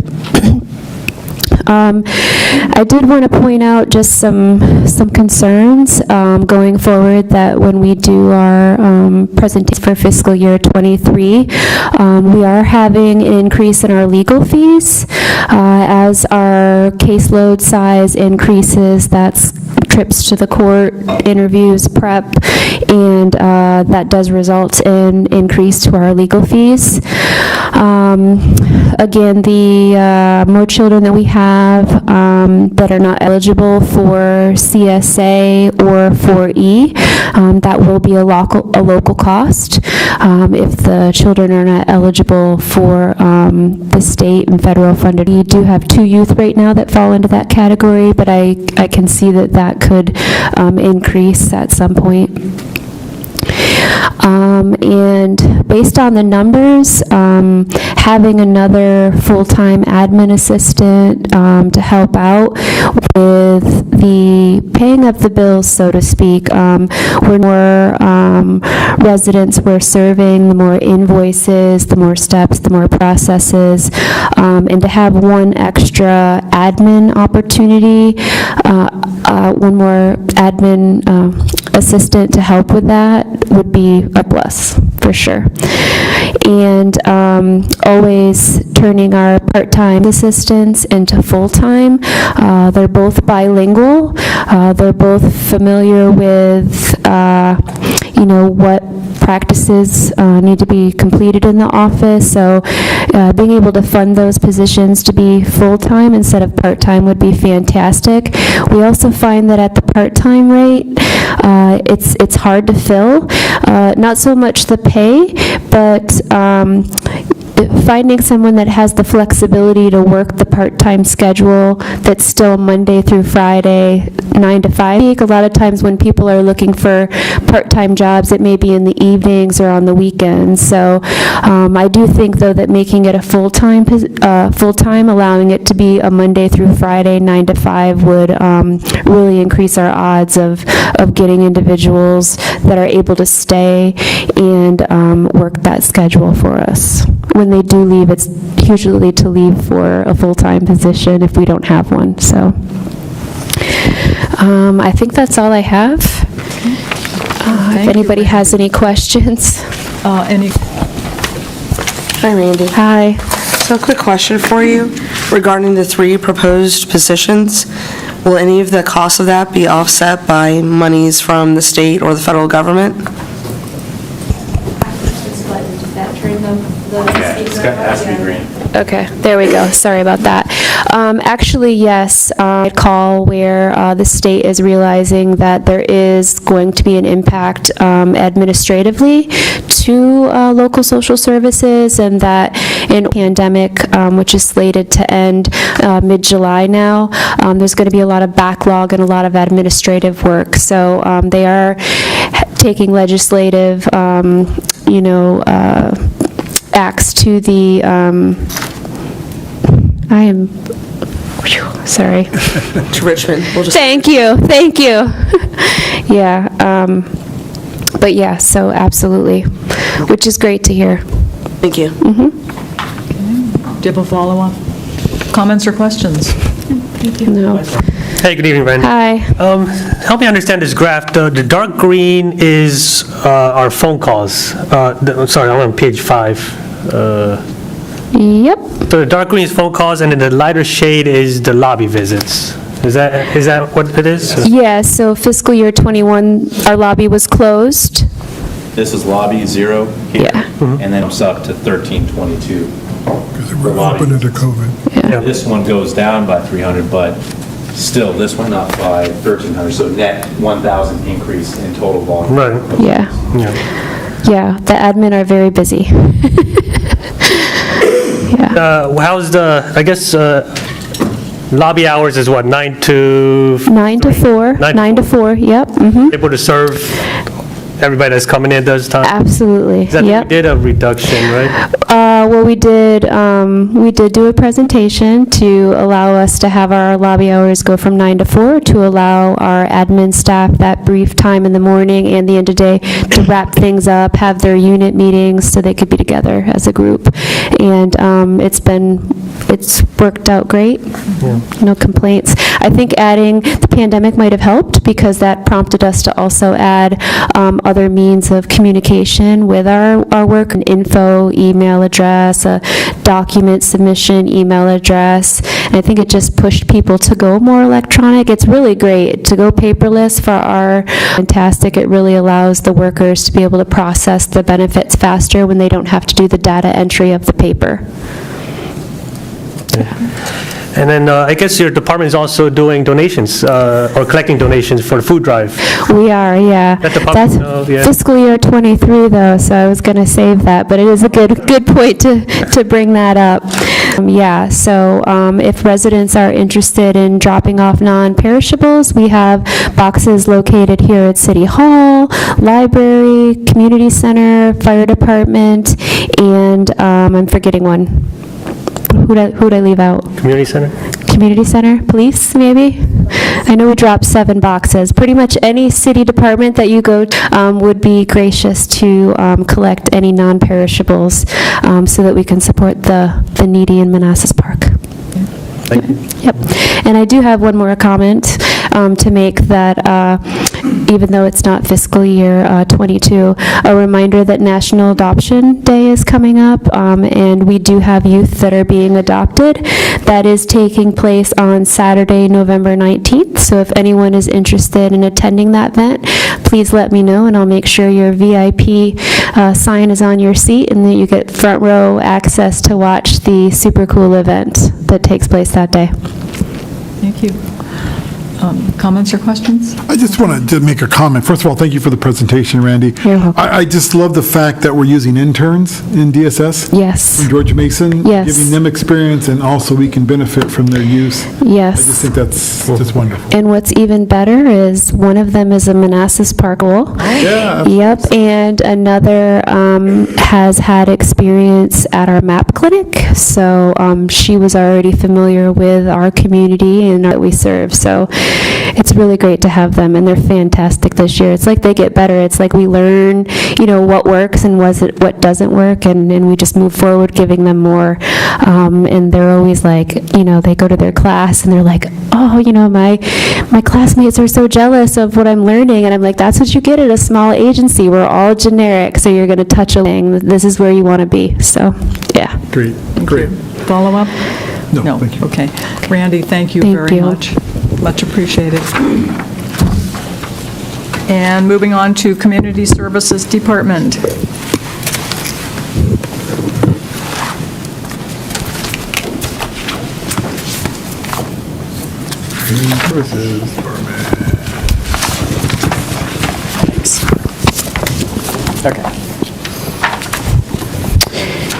Good evening, Mayor, Vice Mayors of Governing Body. Over the last, I think, 6 months or so, I've had the privilege of leading our city's newest department, Community Services, and it's been a fun experience. I'm also honored to be joined by my colleagues, Lamar, the Economic Development Coordinator, Yvette, the Housing Coordinator, and Francis, the Public Health Coordinator, who will be sharing with you personally their accomplishments right after my little introduction here.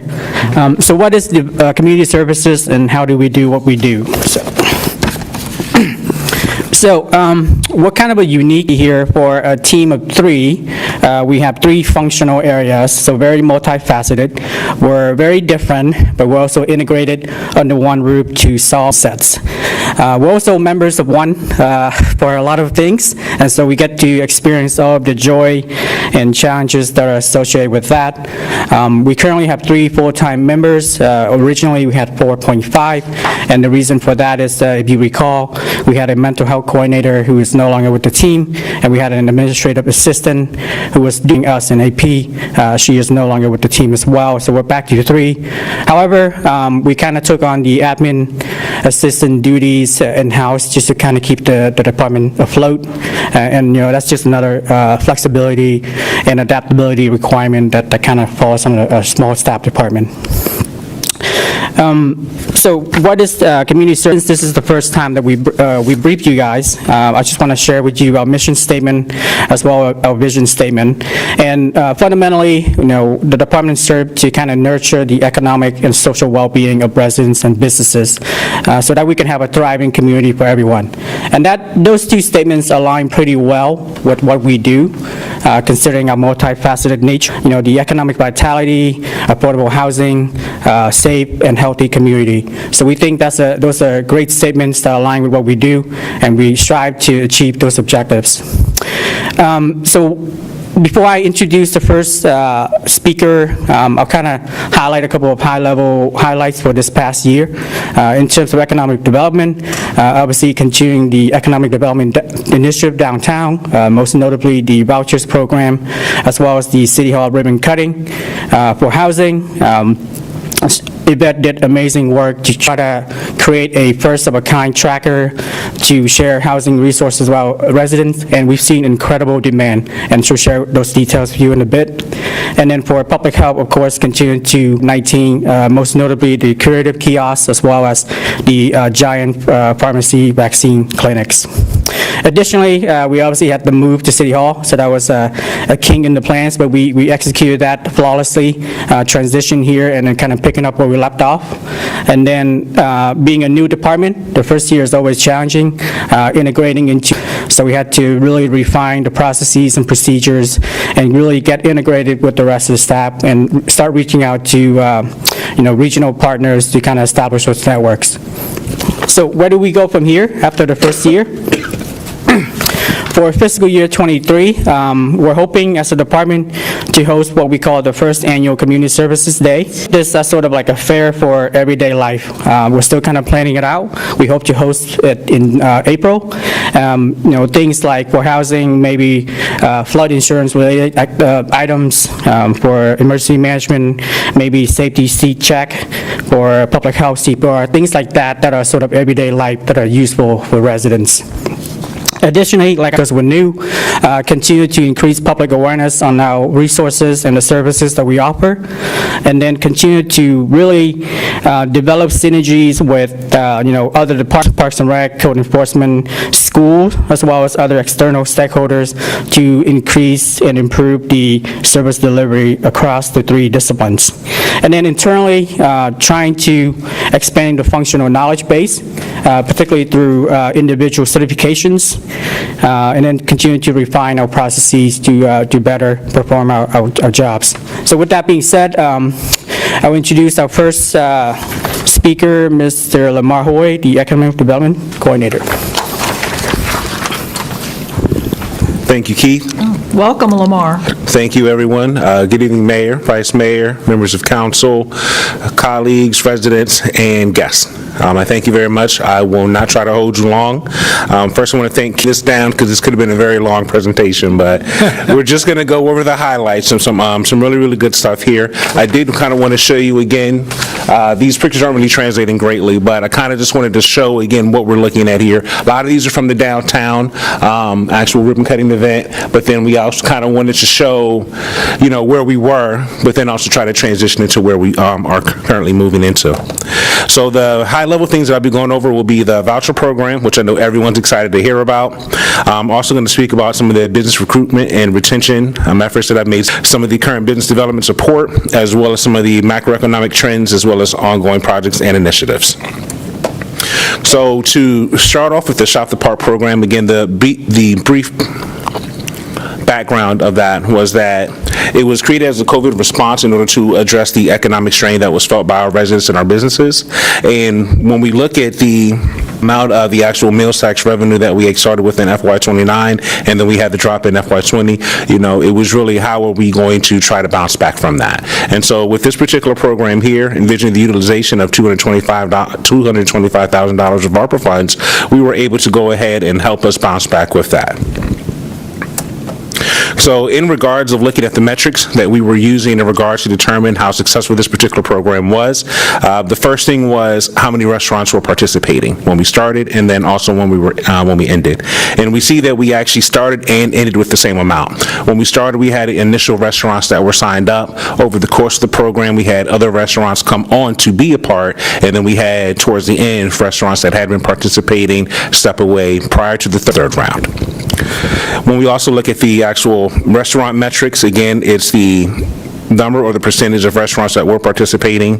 Then we're also looking at the number or percentage of vouchers or dollars that were redeemed by the restaurants.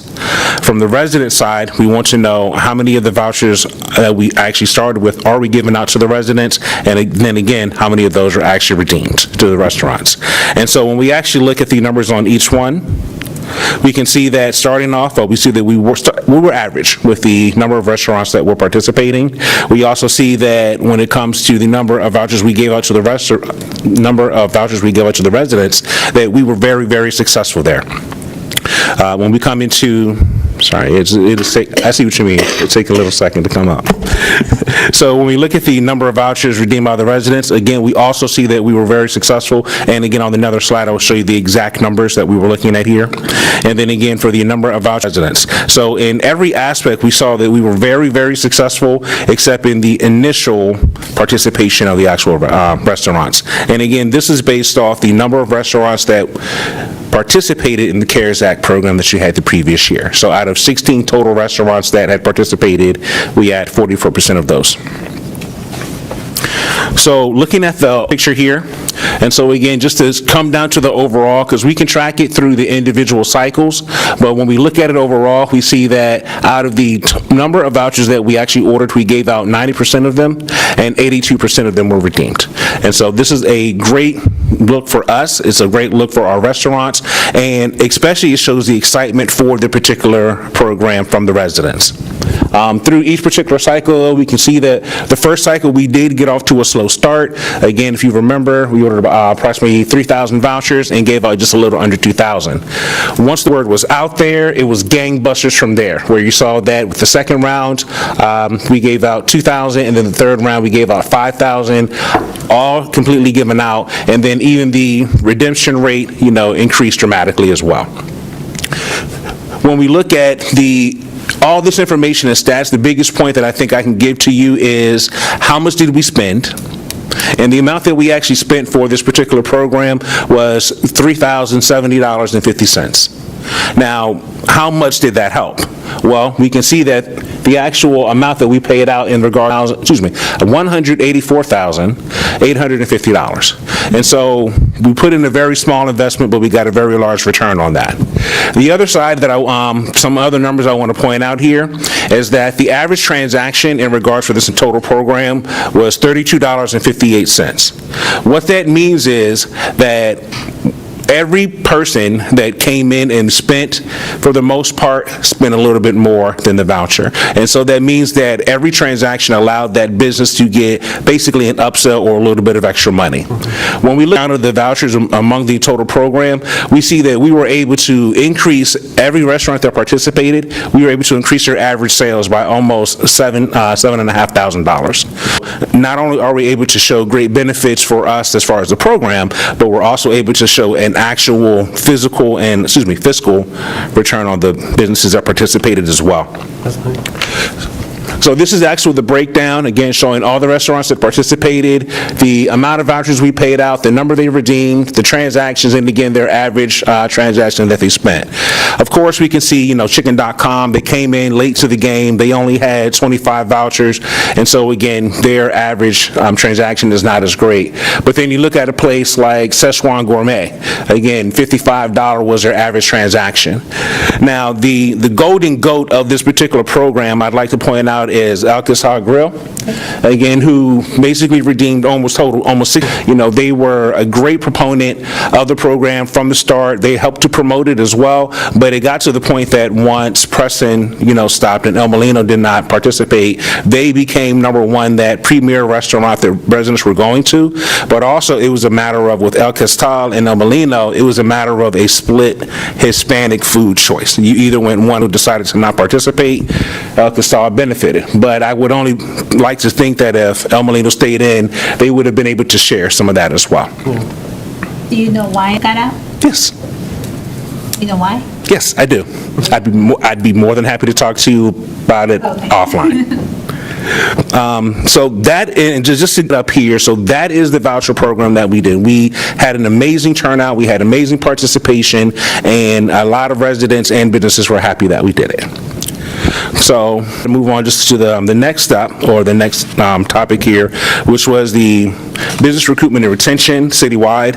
So, because I speak to a lot of different business groups and entities that I can't really speak about at this moment, I felt it better to just basically group the types of businesses that I've been speaking with on the city's behalf and the number. The asterisk means that, again, I can't even technically count them because it's still working. But as of now, since I've been here in this fiscal year, and I wanted to point out that this is all in this fiscal year, over 100 entities that I've been outreaching to, movie theater groups and restaurant groups being the largest ones, with my focus and my directive to go ahead and staff and fill up the Park Central area. Moving on to macroeconomic data, I really wanted to start off with the unemployment rate comparison. As Mr. Paco mentioned earlier, with where we are now in regards to that 2.6, we are actually showing that pre-COVID numbers as far as our unemployment rate. And so I would expect, and again, based off trends that we're seeing now, people are going back to work.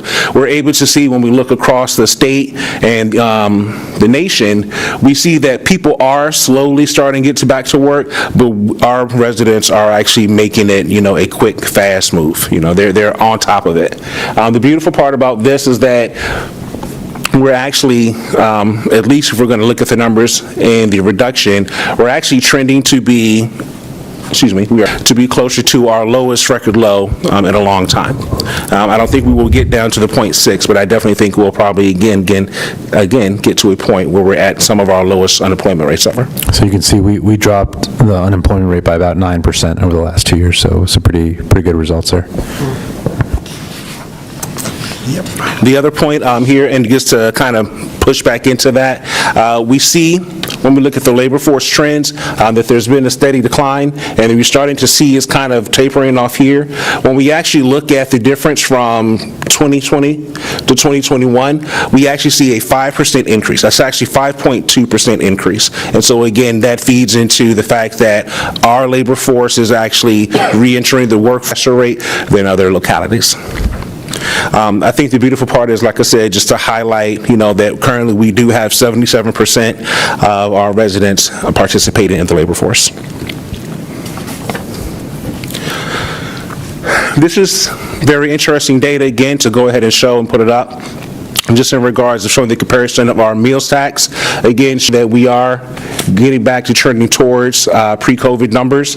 And of course, our B poll, we are skyrocketing when we look in comparison for our B poll for actually not just the 2019, but for 2020 and for 21. We have a lot of people coming in, getting back to opening businesses and, getting these licenses that are allowing us to go ahead and bring in this extra revenue.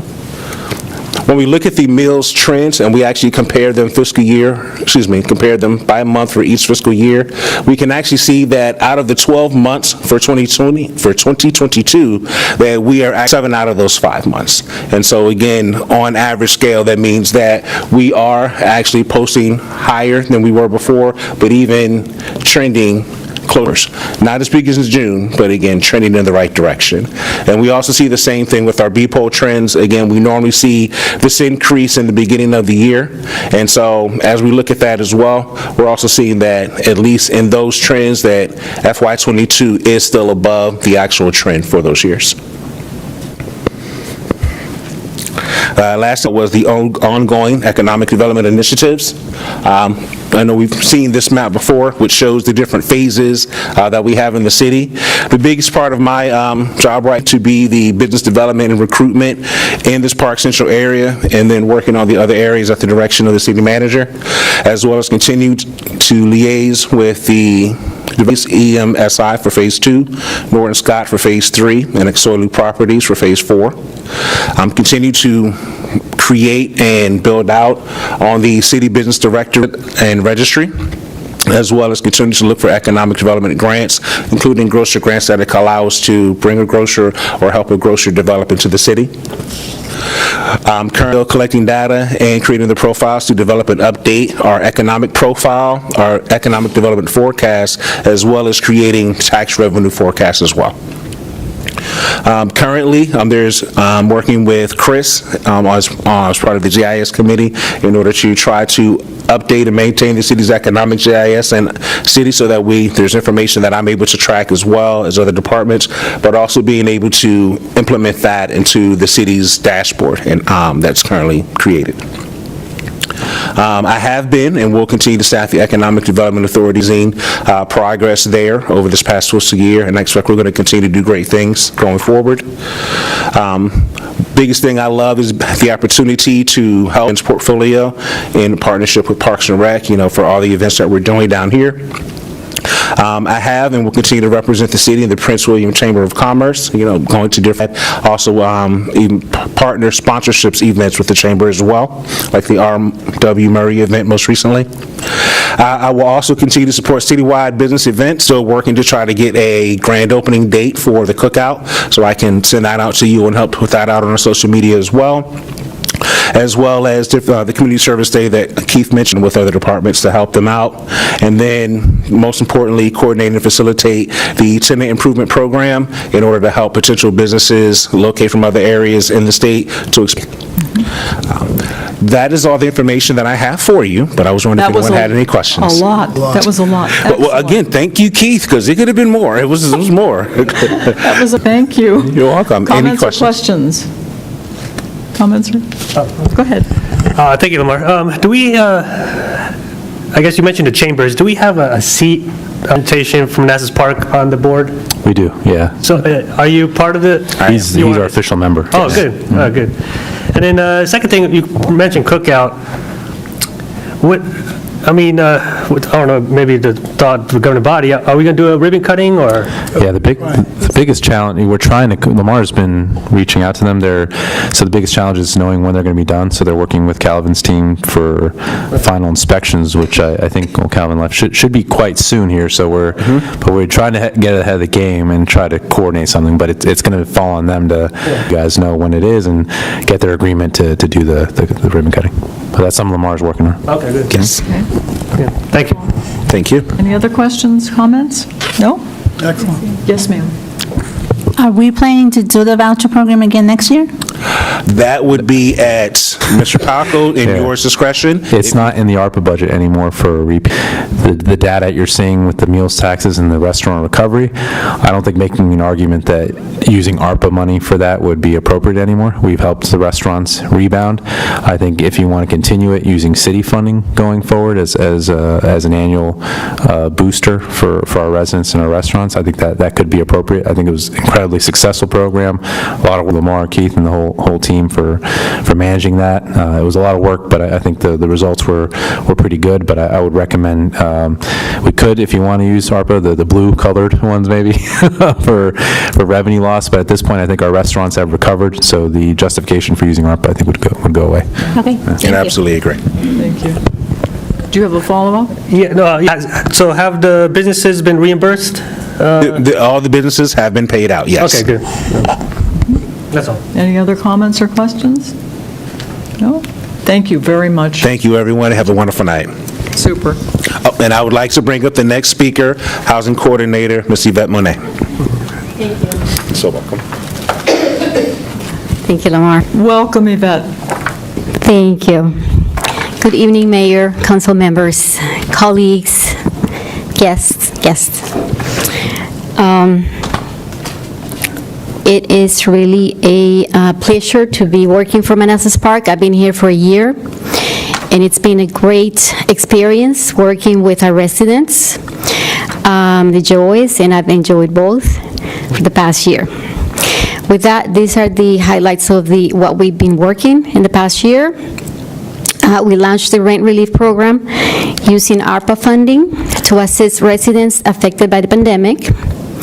We assisted residents applying to state rent relief, homelessness diversion, tenant landlord programs. We also compiled a resource guide, which is a living document that we share with anyone who calls asking for assistance, and we also have shared it with other agencies in the region. We email resources of events and news to residents on city-created tracker, which we're going to talk about later. Pushed resources social media through Keith and Kelly as appropriate.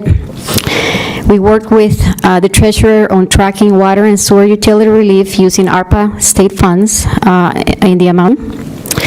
We supported various city events and projects such as the code enforcement follow-ups and others. Provided in-house administrative support for Community Services Division. We researched shared grant opportunities for CDBG and various types, and CDBG is Community Development Block Grants and other funding.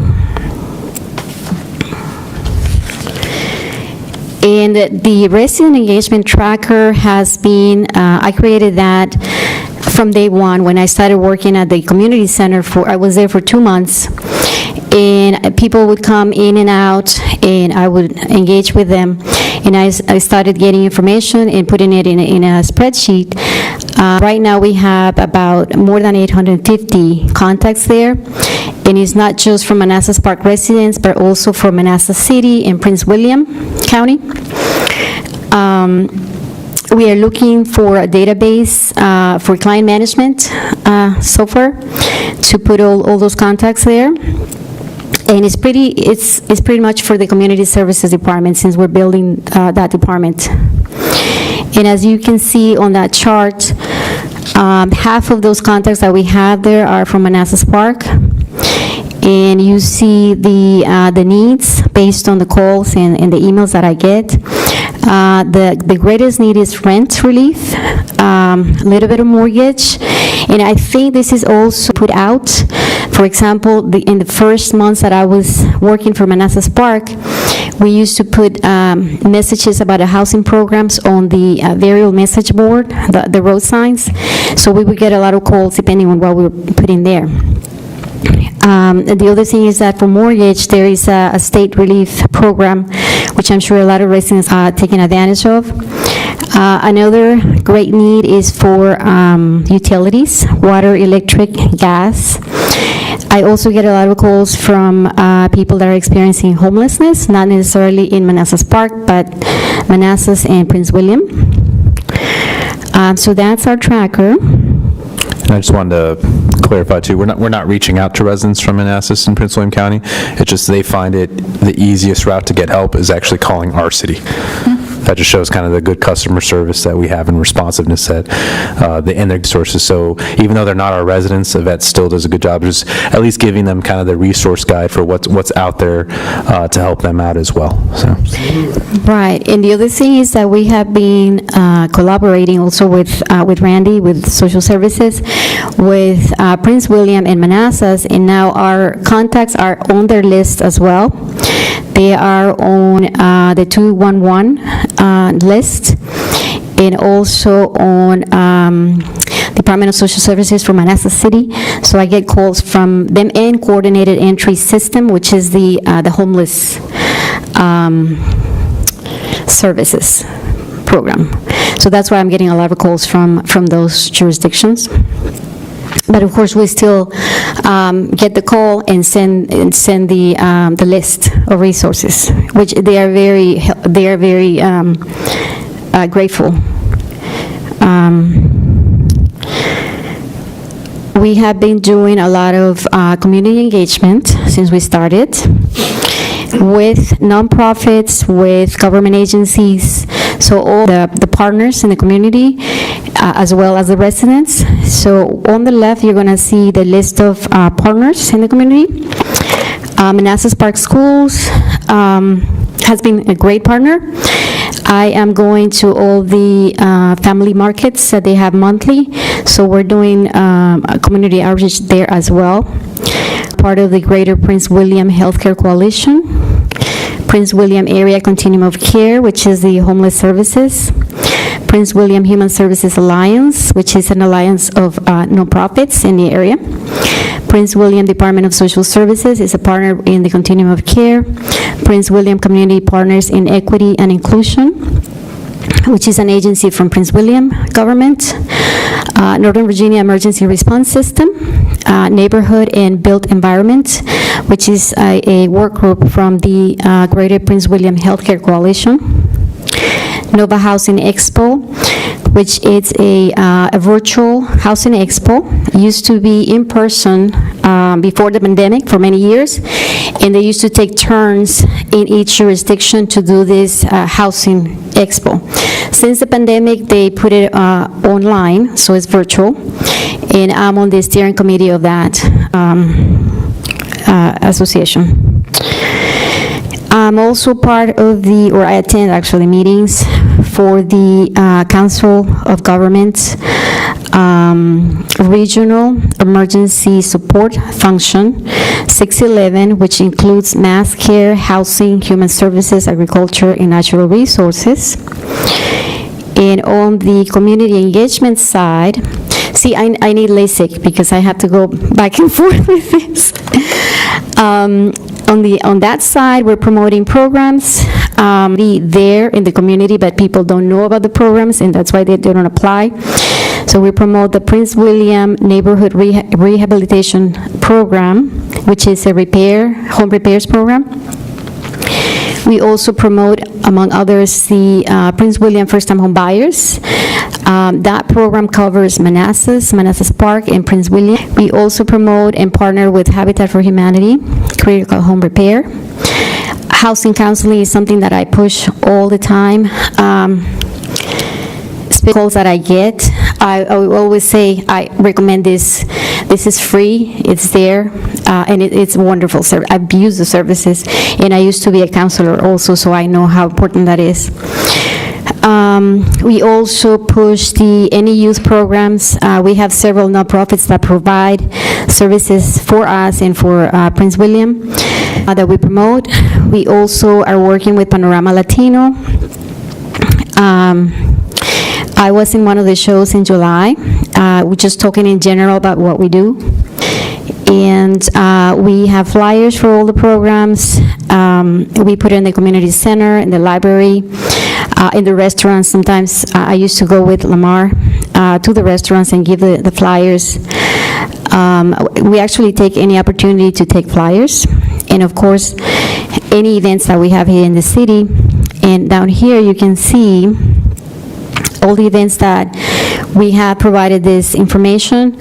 Trunk or Treat last year, Latino Festival, before and after mass service at the October through December, giving flyers, just getting to know and actually letting the residents know that we had a housing coordinator. Also, before and after the prayer service, also at the rec center for those 2 months last year. We organized a mortgage relief outreach event. We had actually the state, the agency that is doing the managing the program came. We had 2 housing counseling agencies, and we only had, yes. So, I mean, it's good that we organized it. We only had, the turnout wasn't that good. We also were at the Fair, the Housing Economic Development Fair that we had with Lamar, restaurant voucher events, in the monthly family markets in May and June, fiscal year '22, but of course we're continuing with the work. And the estimated number of people that we reached in those events was 3,465 people. As far as the rent relief program for Manassas Park, we've had 93 calls for rent assistance, 25 applications, and 1 approved. Out of those 25, 14 were declined, 9 received relief from the state, and we cannot duplicate the assistance, so we couldn't give them more assistance. And then we have 1 review and 1 approved. Of the ones that were declined, you might have questions why they were declined. Our program, of course, has eligibility requirements, and some did not meet the requirements. They were over income, or their hardship was not related to the pandemic. And we explained it, and they were. So based on this demand for our program, what I'm suggesting is that we transition to a utility assistance program, and the ARPA funding allows for that as well. Now, at the bottom, that chart, you're going to see the 2 repair programs, home repair programs that we are partnering with. The Habitat for Humanity, we've had 7 applications. 2 were not eligible based on income because they also have requirements. 1 was approved, they already started the work in October, and 4 are under review. With the Prince William Rehab, I haven't seen any applications, even though we're pushing the information. We just have to do more promoting, social media, all the means that we have. We are in close contact. We have a good relationship with Office of Housing for Prince William. So then they know that we're pushing. They also want to get residents from Manassas Park to take advantage of these programs. One thing to add too, so the money we have for this, for rent relief, is from ARPA, so that has requirements in there. Their option is, if we want to help out those 14 people that maybe are having rent issues or other in the future, but that's not related to the pandemic, would be to shift some of the housing support money to the blue side. Remember the blue stuff that wouldn't be audited, so we can have more flexible requirements, but I'll leave that up to kind of you guys to see if that's something you'd be interested in doing. Ongoing projects that we have, we are applying for 2 grants from Virginia Housing. The first one is the events grant for $5,000 that we are going to use for the Manassas Park Community Day. We are going to apply also for a needs assessment grant. We can get a needs assessment for the city. That grant is a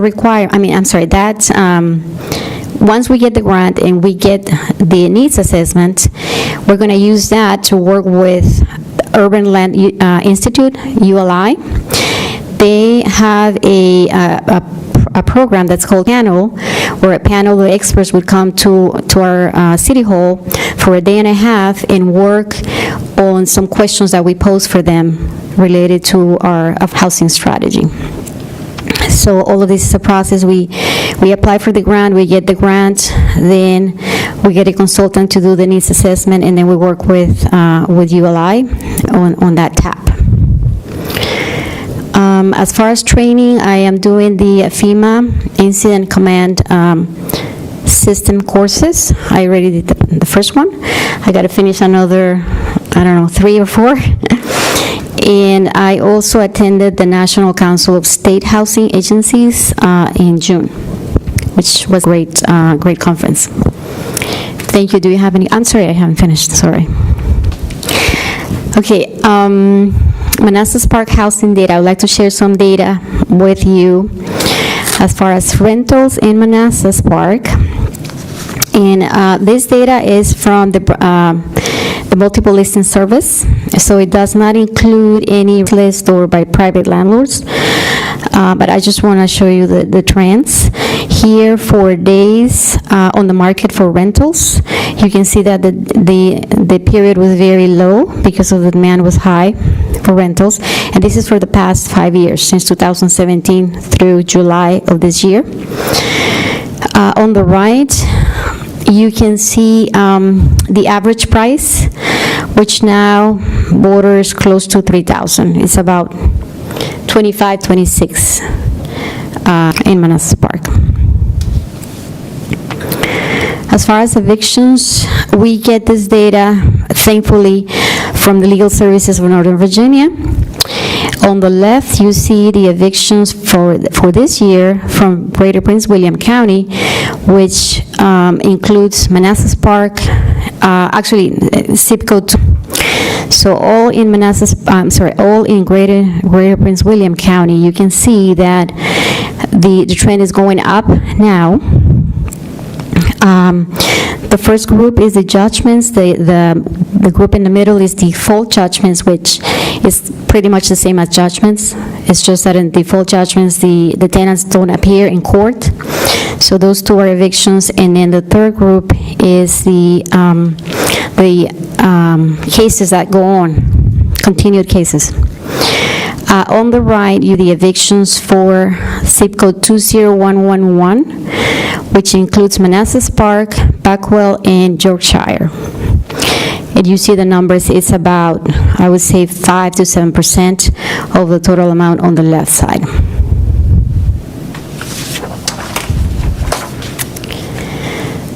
As far as sales, we have been tracking the amount of closed transactions since the beginning of 2021.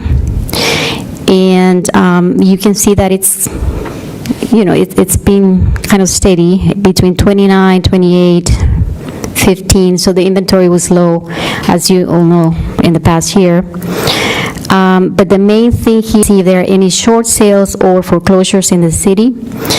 And the blue bars are standard sales, so they are not foreclosures or bankruptcies for that matter. The orange ones are short sales, and you can see we only had 2 in February and March of last year. And foreclosures, we only had 1 in October of last year. On the right side, you see the sales price, the average sales price for Manassas Park, and you see the trend going up. And this is for the past 5 years. So for the past 5 years, as we all just have been up. Now we don't know what's going to happen now, but that's what it is through July of this year.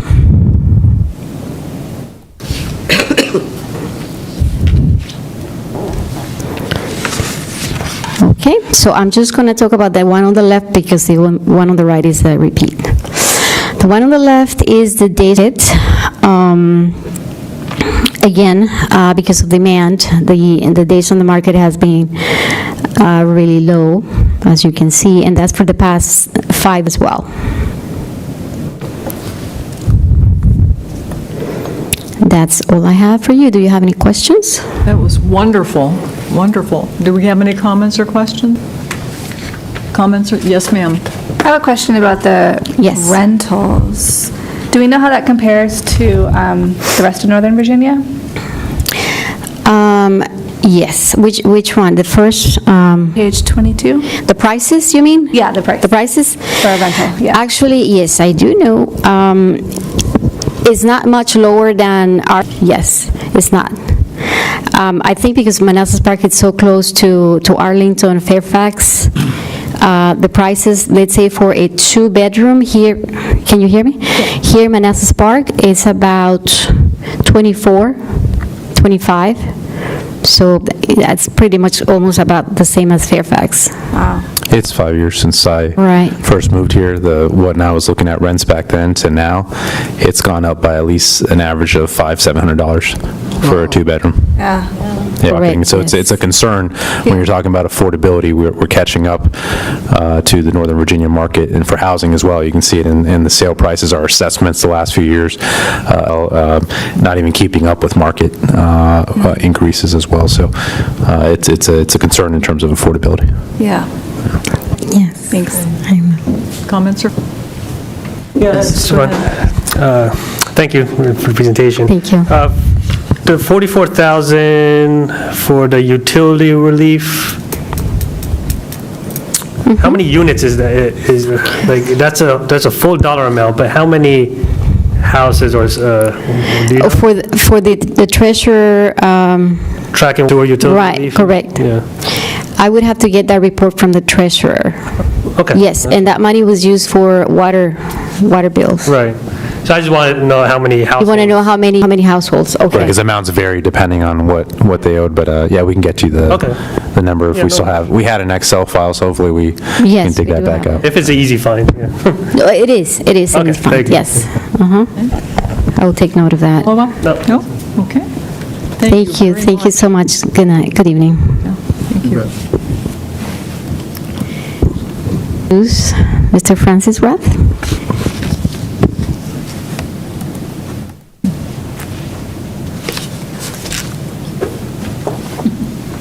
Welcome, Francis. Thank you, Mrs. Mayor, ladies and gentlemen. My name is Francis Laff. I am I handle public health for the city. I did want to mention that I've been here 1 year as of today. November 1st of last year is the day that I had my first day here in the job. So, as you can see from the slide, I'm a health. I'm now doing mental health since we don't have a mental health person anymore, and I'm working with Keith. Sorry about that, as the Assistant Emergency Manager, and doing a lot of emergency management work. I have quite a bit of experience from that from my previous job of 14 years, so I'm trying to take a little bit off his shoulders and put it on my shoulders. So there's a number of going on the operations side. I'm working on COVID and flu vaccinations. We just last week did at the senior apartments, a combined COVID and flu event, which was actually very successful. We gave about 30 shots, many of which were both COVID and flu at the same time. So with the seniors, it's very nice because they don't have to go to Giant or someplace Giant comes to them. Pretty good relationship with Giant, and they're helping us out. Curative senior apartments and the PPE management on COVID. Curative, as you know, is no longer with here, but they would be willing to come back. The reason they left is they simply weren't having enough demand at the end. They were only doing like 6 or 7 tests a day, and for them that was not enough. But at one point, and you'll see this later, they were doing quite a bit, so they've done quite a few tests for us. We've done several COVID testing events and COVID shot events at the senior apartments, and we have a stack of PPE here in this building for future needs as we need it. I am also liaison with the Pennsylvania Health Department. I meet with their staff on a regular basis. We have every other week, we have phone meetings and things, and I have a frequent contact with Dr. Ancher. I am currently, as Mr. Palco mentioned earlier, I'm working on mental health resource staff. I will be having a meeting with Mr. Palco later this week about that. We've talked to all the jurisdictions around here to see what they're doing and trying to figure out what we worked at a monkeypox educational program. Fortunately, monkeypox is fading out a little. It's not going away, though, but it's not as bad as we thought it would be. We're working in healthcare business development, doing regular safety and health messaging to the community through Laszlo and his staff. For example, things like breast cancer awareness, flu shots, drug take-back day. We've all been putting that kind of stuff on social media in the last few weeks. I am the ADA representative for the city. Having an ADA is actually a federal requirement, so I am the ADA representative right now, and we have submitted a policy of ADA policy, which is under legal review right now, and we will be adding language to the city website, which is also a requirement for the ADA, but we have to wait for the policy to be approved to do that. Doing quite a bit. I've been appointed to the Community Services Board, waiting for the Prince William to approve that. I have been told it will be approved this month on November 22nd. I did attend the last meeting as an observer, and I must say they were very nice to me. They let me participate as if I was a board member with everything except voting. So I can't complain about that. I'm working as an assistant emergency manager role with Alice Matters as a school. Alice is a active violence program. I don't know how familiar you are or not with that. I am going with the schools and the police and fire to a school violence meeting in Arizona in about 3 weeks. I am working closely with them on liaisoning with them on public safety issues. I am on the NOVA Emergency Management Committee, as well as ANVERS, the Northern Virginia Emergency Response System, and I also have met with and worked closely with the National Weather Service as far as tornadoes and hurricanes, thunderstorms, snowstorms, things like that. So meetings. I represent the city on various COG, Council of Government committees. I've listed them there. I don't think I need to list them, but I would go to those regularly. Can you hold the mic a little bit further away from your mouth? Sure. I think we're getting a lot of Can you feedback. Now? A little bit closer. Now? A little bit closer. There. I think I'm... There. Now? Yes. Okay, about that. I represent the city and various local committees, Community Healthcare Coalition, along with Yvette. We're on many committees together because there's a lot of overlap. Opioid Process Action Team, the ANVERS, the NACCHO. I was appointed by NACCHO to be a member of the Preparedness Planning Outcomes and Measures Committee. This is a national committee, actually. There's about 10 people on it from all over the country, and we are in the process of, probably about a year it'll be, coming up with measures that NACCHO can use to recommend to health departments all over the country about how they should evaluate themselves. So they asked for people to volunteer, send in resumes, stuff like that. I did that, and they picked me. So I think that's a pretty good honor out of, hundreds of health departments all over the country. I'm working with developing contacts with local healthcare groups such as Brightview, and obviously I've developed a pretty good relationship with Giant Pharmacy. They're happy to come in and do vaccinations, not just for COVID, but if we ask them to, and if we get an agreement with them, they could do flu, they could do pretty much anything that we want. I'm pretty happy with them, and they're pretty happy with us, so it's a pretty good relationship. We do some special projects. I don't know where that X came on, the EV projects. I'm one of the two leads on electrical vehicles for the city, and we're working with trying to get a company in, and we would present this to you, of course, that might be interested in putting in electrical vehicle chargers in the city, hopefully at no cost to us, potentially, and various miscellaneous items such as feral cats, trash and rat issues, and tick-borne diseases, things like that. What are you doing regarding feral cats? So we have meetings about feral cats. Calvin left. So Calvin was one of the people on that group. We have a small group with Mr. Palco, and we have come up with a policy, which is actually on Calvin's desk right now. I don't think there have been any recent complaints. Yeah, so Francis was chairing a committee, a staff committee, to evaluate feral cats because we had a complaint last year from a resident about the issue near the Park Station condos. Police, animal control had to deal with it, so we started evaluating the issue across the city, what our official city policy would be for that, and then any potential code amendments. So the policy's in draft form, but Calvin's evaluating the code amendments that are needed for that would come back to the committee. Thank you. Does that answer your question? Pretty much, yeah. Okay. Thank you. I mentioned earlier about COVID, so as you can see, Curative did 6,824 tests for us while they were here, of which 26% were positive. You can see from the bottom left graph that there was definitely a peak of testing basically last winter, and then it sort of trickled off. Even at the end, though, we were doing 25, 30 tests, but then in August and September, that really dropped off, and that's when they decided to leave. The MAP clinic also did another 7,925 tests. I know that graph is a little bit confusing. The tall blue lines are actually totals. So it's not a spike or something. That's actually totals of all the other numbers.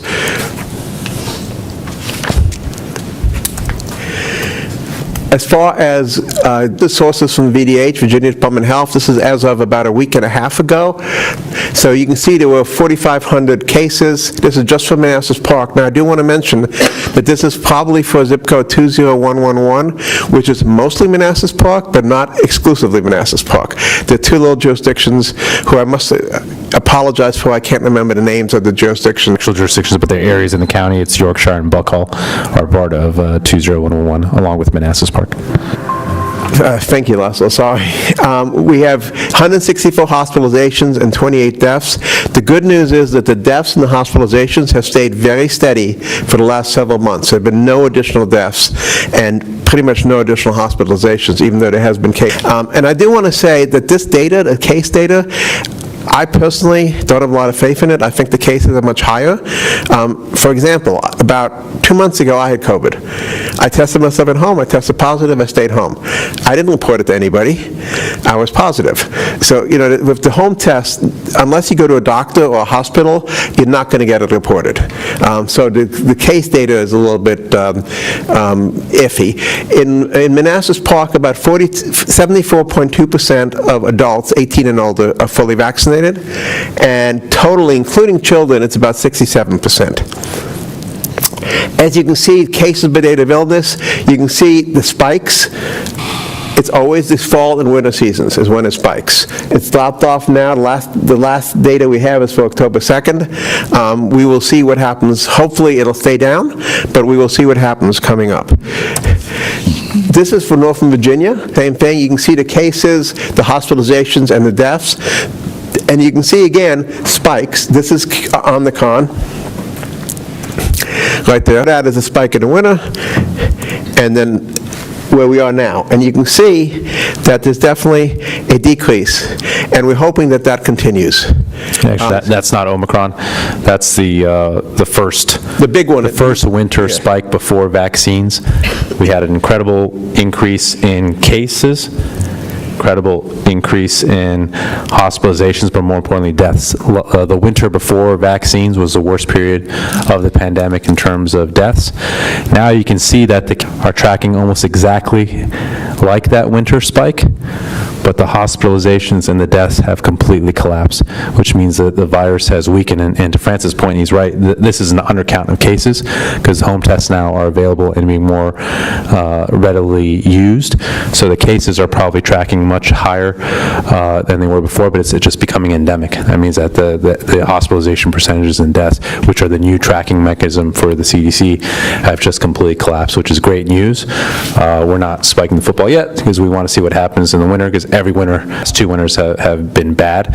We're just more confident that that won't be the case this time, but again, we want to just continue to track that data. And this shows the national data, which is very similar. Again, what we don't know and what everybody's worried about is what's going to happen here.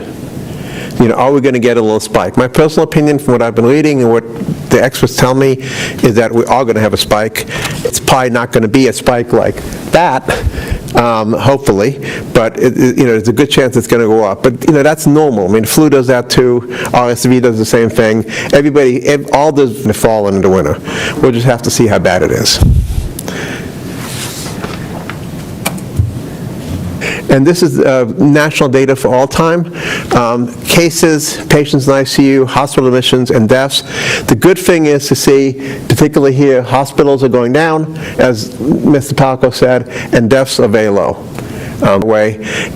You know, I don't have my crystal balls in the shop this week, so, you know, I don't know. But I do expect somewhat of a spike, but I don't expect a spike in hospitalizations or deaths. At least not like it was before.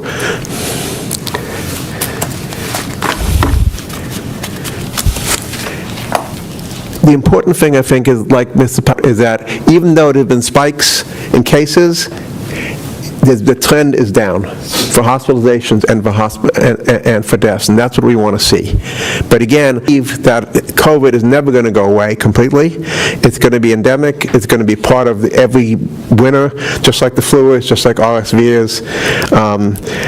I will add that the statistics that are coming out so far, as far as the flu goes, is that the flu is likely going to be worse this year than it has been in the past few years. The flu trend has started earlier. If you look at the VDH has put out, the flu trend has started earlier.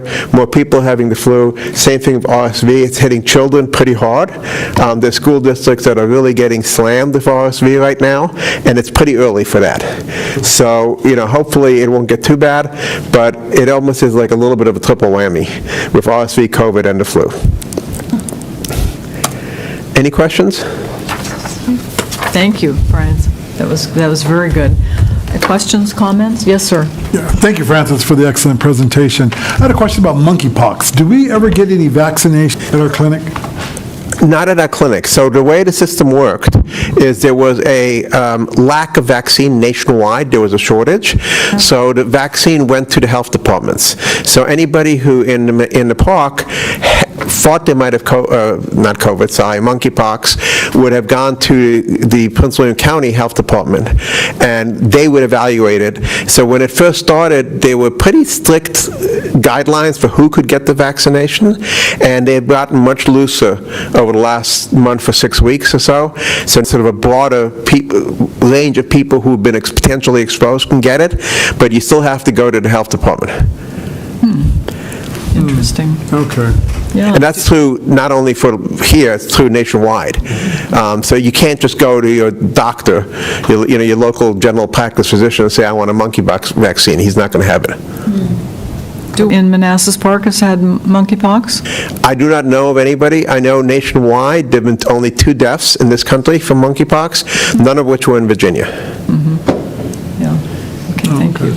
Comments or questions? Monkeypox is more of a painful disease versus kind of a lethal one. So if you had it, you would be suffering tremendously. So there was still a goal to try because of the impact that would have on the individual. And what is interesting about monkeypox is normally, monkeypox is not new. Monkeypox has been in about, I think, 7 countries regularly every year. Now it is about 100 countries that are reporting monkeypox cases. So that's the difference. And as far as I know, nobody knows why it suddenly expanded like this. So it expanded not only in the United States, but many countries in Europe and Africa, Asia. It suddenly went from 7 countries to 100 countries. Do we know how many cases have been in Virginia? I can find out for you. I don't know off the top of my head, but I Curious. Yeah. It's something they have been tracking, VDH, so we can get the numbers. Yeah. I'd be curious. And Francis has been putting out messaging on monkeypox as well, just for educational purposes for our residents. Great. Did you have a question, Councilmember Javed? Yeah. Yeah, I do. Thank you, Francis. Filling in for the mental health. Are you just helping the departments, or are you taking residents' inquiry as well if they need assistance?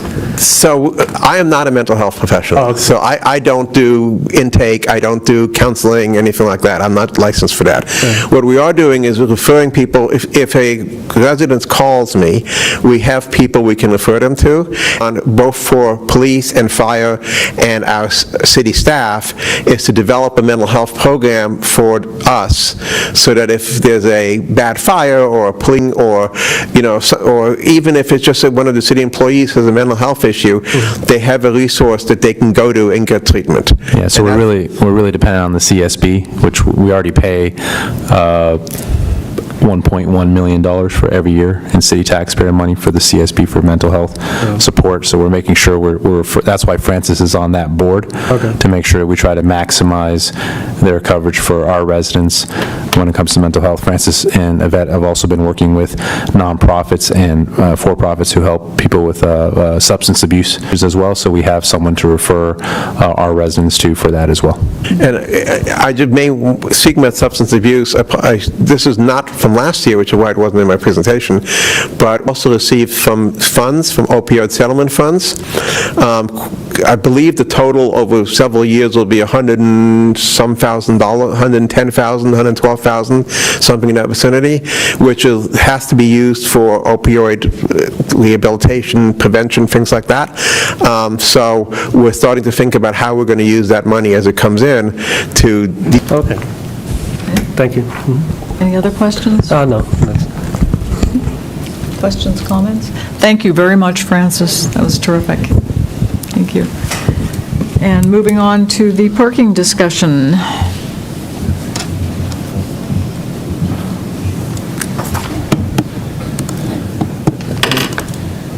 So thank you to Community Services and Social Services departments for those briefings, and one of the great benefits as well of having the Community Services team is random projects just pop up, or requirements like the ADA thing, and so now we have a team of people who like to volunteer and are voluntold as well to step up and support the city with these initiatives. So they've been a tremendous help, not just with their day-to-day operations, but also in volunteering to step up for additional projects as well. So let me open up the parking update.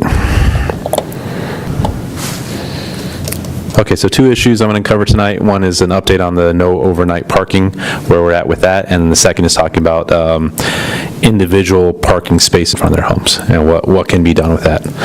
So no overnight parking update, just kind of a timeline here that I'm going to walk you through. So November 6th is the expected completion of the design engineering portion. That's where they will provide every single location that needs a sign so that we could successfully ticket violators and hopefully have that held up in court, what type of signs we need, just laying out the exact data of what we need so that Calvin's team can then take that and start looking at prices for the sign materials ourselves and seeing what we can do that.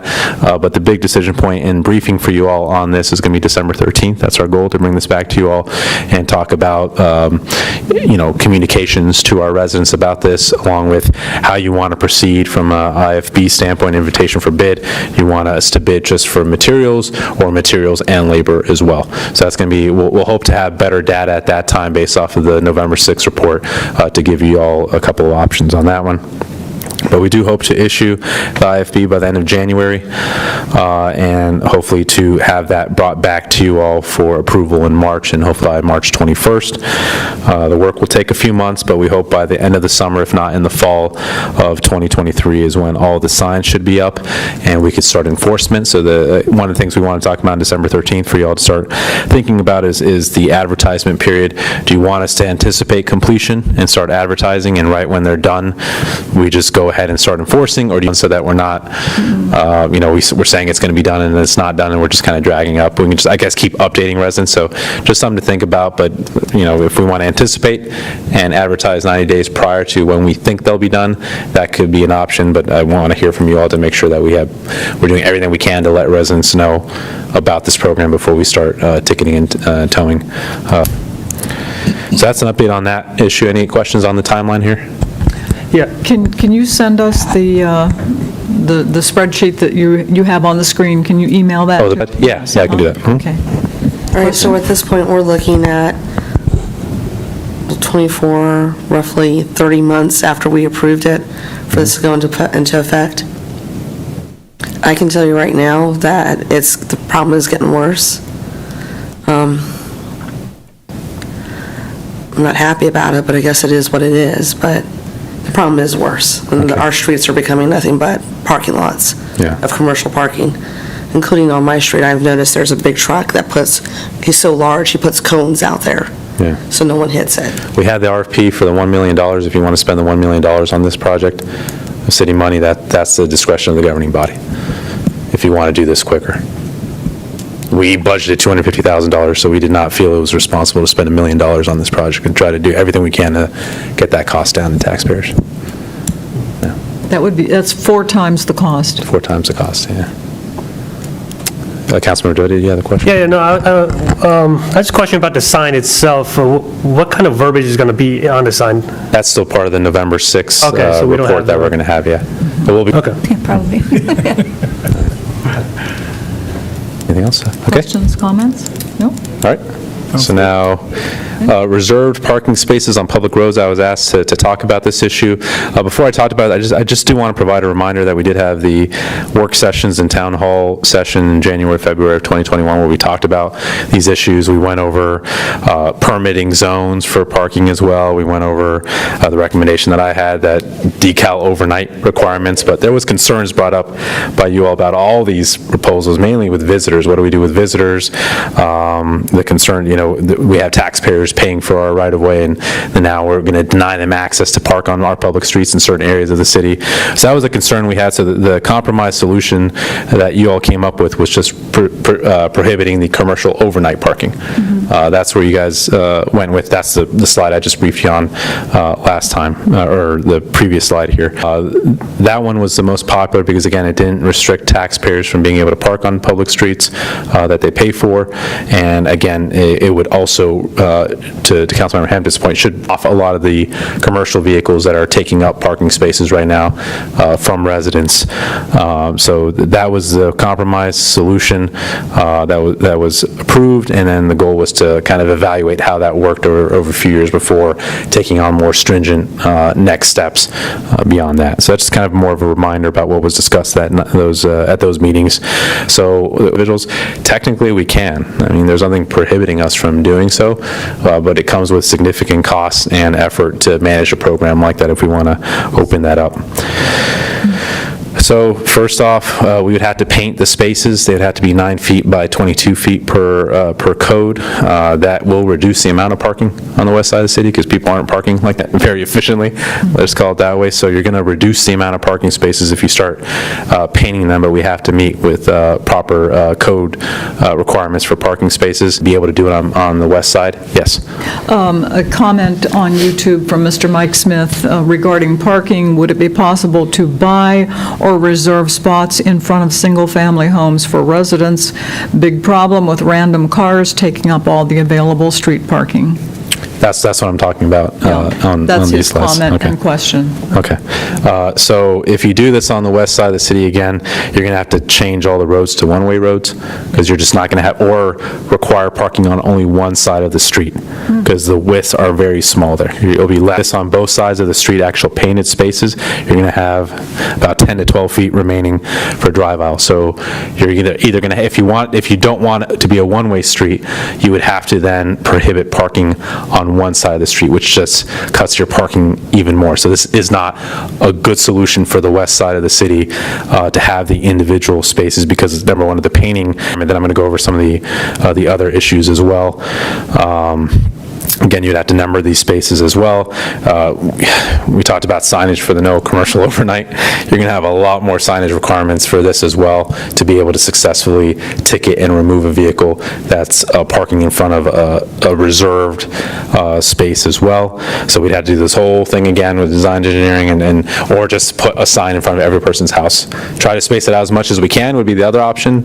But again, it would be another expensive project for us to have to take on from a CIP standpoint if we were to do this. We'd have to hire administrative staff to manage the issuance of the parking registration requirements or tags, however we want to do this for those individual spaces as well. Definitely an increased workload for the police department, who's going to be the ones called out to enforce someone's parking in front of my home. That's just going to be a spike in police activity on our streets. And then again, the same point where everyone's paying for these roads, so excluding people from the right to park on certain public roads could be deemed as unfair as well. So these are kind of all so again, to answer the question, we can do that. There's just a lot of negative consequences for doing it. So especially you're losing and you're going to all one-way roads on the west side, so we'd have to map that out, or you have to prohibit parking on one side of each street, and then you're just gutting your parking spaces by at least 50%, but it's going to be more because of the actual spaces to meet with actual code requirements for how big parking spaces have to be. And then you got to start thinking about ADA requirements as well, ADA access on sidewalks. So it's not as easy as just, hey, let's just allow person XYZ to park in front of their house, and so I hope that is informative of this issue. But I think the no commercial overnight, I think that was a good solution you all came up with, and we just need to get that implemented, and hopefully that will reduce the volume of vehicles taking up parking spaces, and hopefully that'll be successful. Comments or questions? Yes, ma'am. All right, so we touched a little bit about this before, where I've received complaints, both verbally and in person, about the increased number of non-Manassas Park cars being parked. I'm hearing about it on Colburn, hearing about it on the other side of Cabell. I forget where else. I'm actually even on Manassas Drive itself. I know that we have rehiring someone to do parking enforcement. Where do we stand on that? That person dropped out. But we are making some internal movements within the police department as well. So we hope to be able to brief you all here in the next month or so about options for parking enforcement, but we do want to designate one off because the parking ticket numbers are just collapsing without the parking enforcement officer, which means less enforcement, and to your point, which means more violations. So the police department's working on it, but we had our person from Manassas and then they dropped out. I've also heard, I think it was about a month ago, I heard a complaint about parking from someone on the east side. And I've also heard about that from people that live in the townhouses off of Euclid. All right, so the second question that I have is the commercial vehicles. I've also received complaints about commercial vehicles being basically used as excess storage, storing things there for like a week or so, even though I recommend residents to go ahead and put in a complaint. Is that something that's not allowed in our city? You're talking about on a car is parked on the road and they have a lot of stuff stored in their car? I'm not sure that's a violation. Like the back of a pickup truck? I'm not sure that's a violation. I don't think so. I'd have to consult with staff on that one, but I have not heard police enforce anything like that or code enforcement. Yeah, I haven't read it either, but I want to ask because, once again, it's an uptick of things seen, getting calls about. Yeah. So I don't think there's anything we can do about that one. I think if they're parking on their yard, right, you do see some of that, right? So inoperable vehicles being used as storage, those we are dealing with from code enforcement, but I don't think on the public right-of-way, police can ticket someone for storing stuff in their car. Yeah. Even on the back of the truck. Let's hope there's not a fire. Well, excuse me, I think I was going to check real quick, but isn't the definition of a commercial vehicle one that does store commercial equipment in the back? I don't know, I'm just saying, I think we do have a prohibition on that.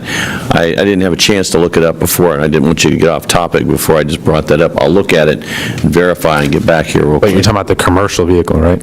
Right, but the definition of a commercial vehicle could apply to a personal... You're saying we can enforce that once we have the signs up? I'd have to check, but I think, you were asking about people storing stuff in the back of their truck. We do have language like that, I believe, already for the commercial component. I'll just have to see if that applies to commercial vehicle, if it's having that in there, if that's what makes it a commercial vehicle. Because the word commercial vehicle is used as kind of a broad catch-all. Right. So it may very well be covered. I'll check real quick here. But just to clarify, if it is a commercial vehicle, though, we still can't enforce it right now until we have the signs up. Right. Right. Is it a case where people take what used to sit on their front porch and put it in the back of a truck? I think that's part of it. Okay. Yeah. Okay. I had a question, Madam Mayor. Yeah. Thank you, Laszlo, for this information. It's very informative. And it seems very costly, so it seems like it'd be very prohibitive for us to do this.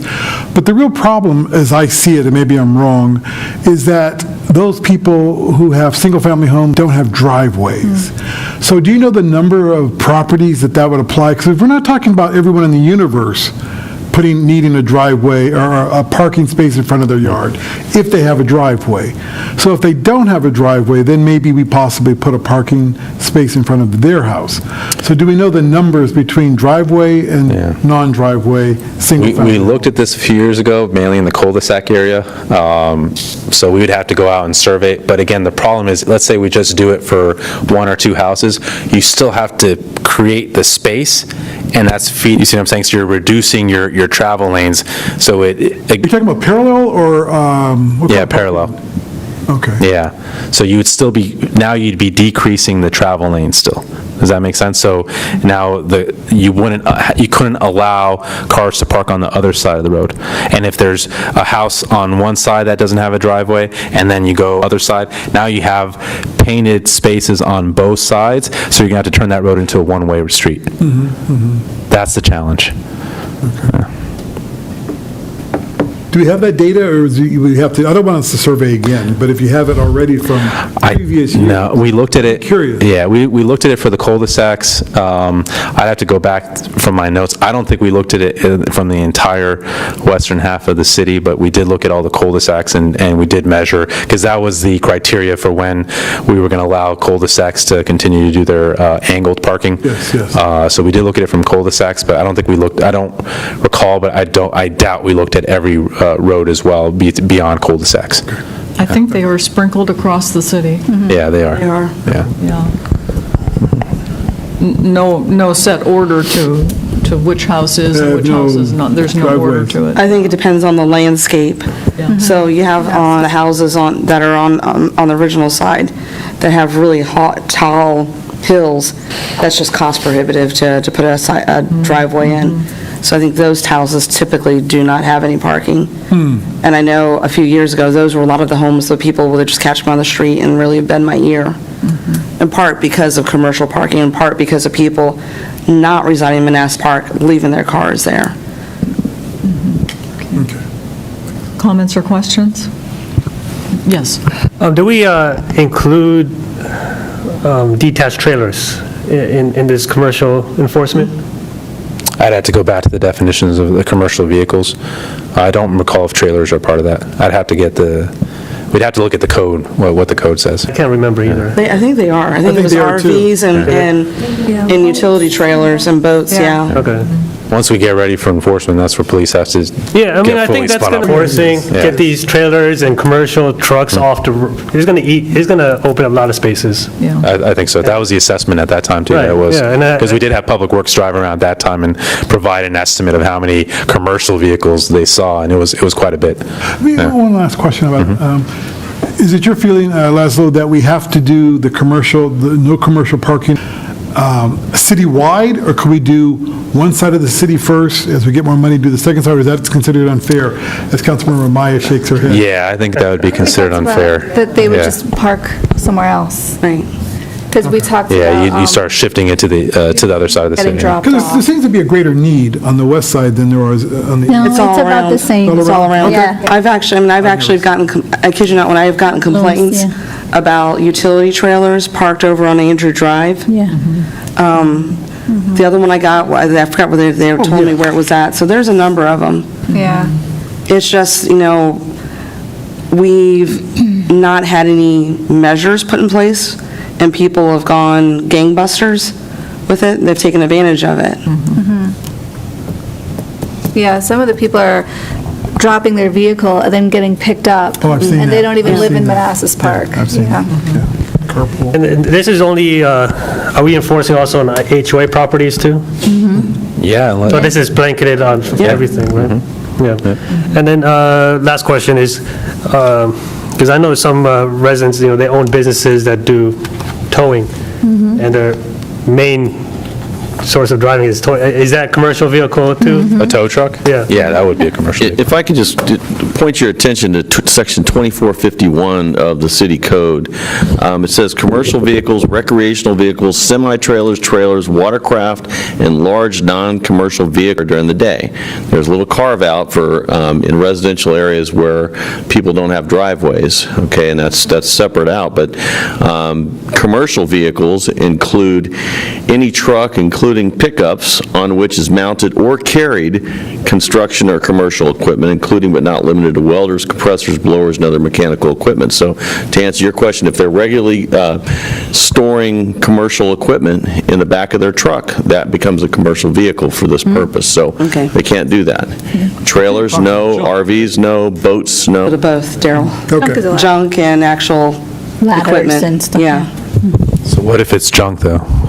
Our police. Well, I mean, wow, okay, so you say junk, what is junk? Like a couch. Or Yeah, furniture. mattress. Or furniture. Yeah. It's not included in here, I mean, Personal property. yeah, it's not included in the definition of commercial vehicle. We may be able to address it separately, but that wouldn't be, this wouldn't apply, Okay. not as currently written. Moving right along. Yeah, let's. Just for the sake of our audience and our residents, explain why it took us how many months to get this enforced? 2 years. It's not even enforced yet. I mean, what, to hopefully get it enforced? 2 years. Yeah. Could you explain the reason why it's taking us that Yeah, long? we ended up hiring a transportation program manager a few months after the law was approved, I want to say 6 months after.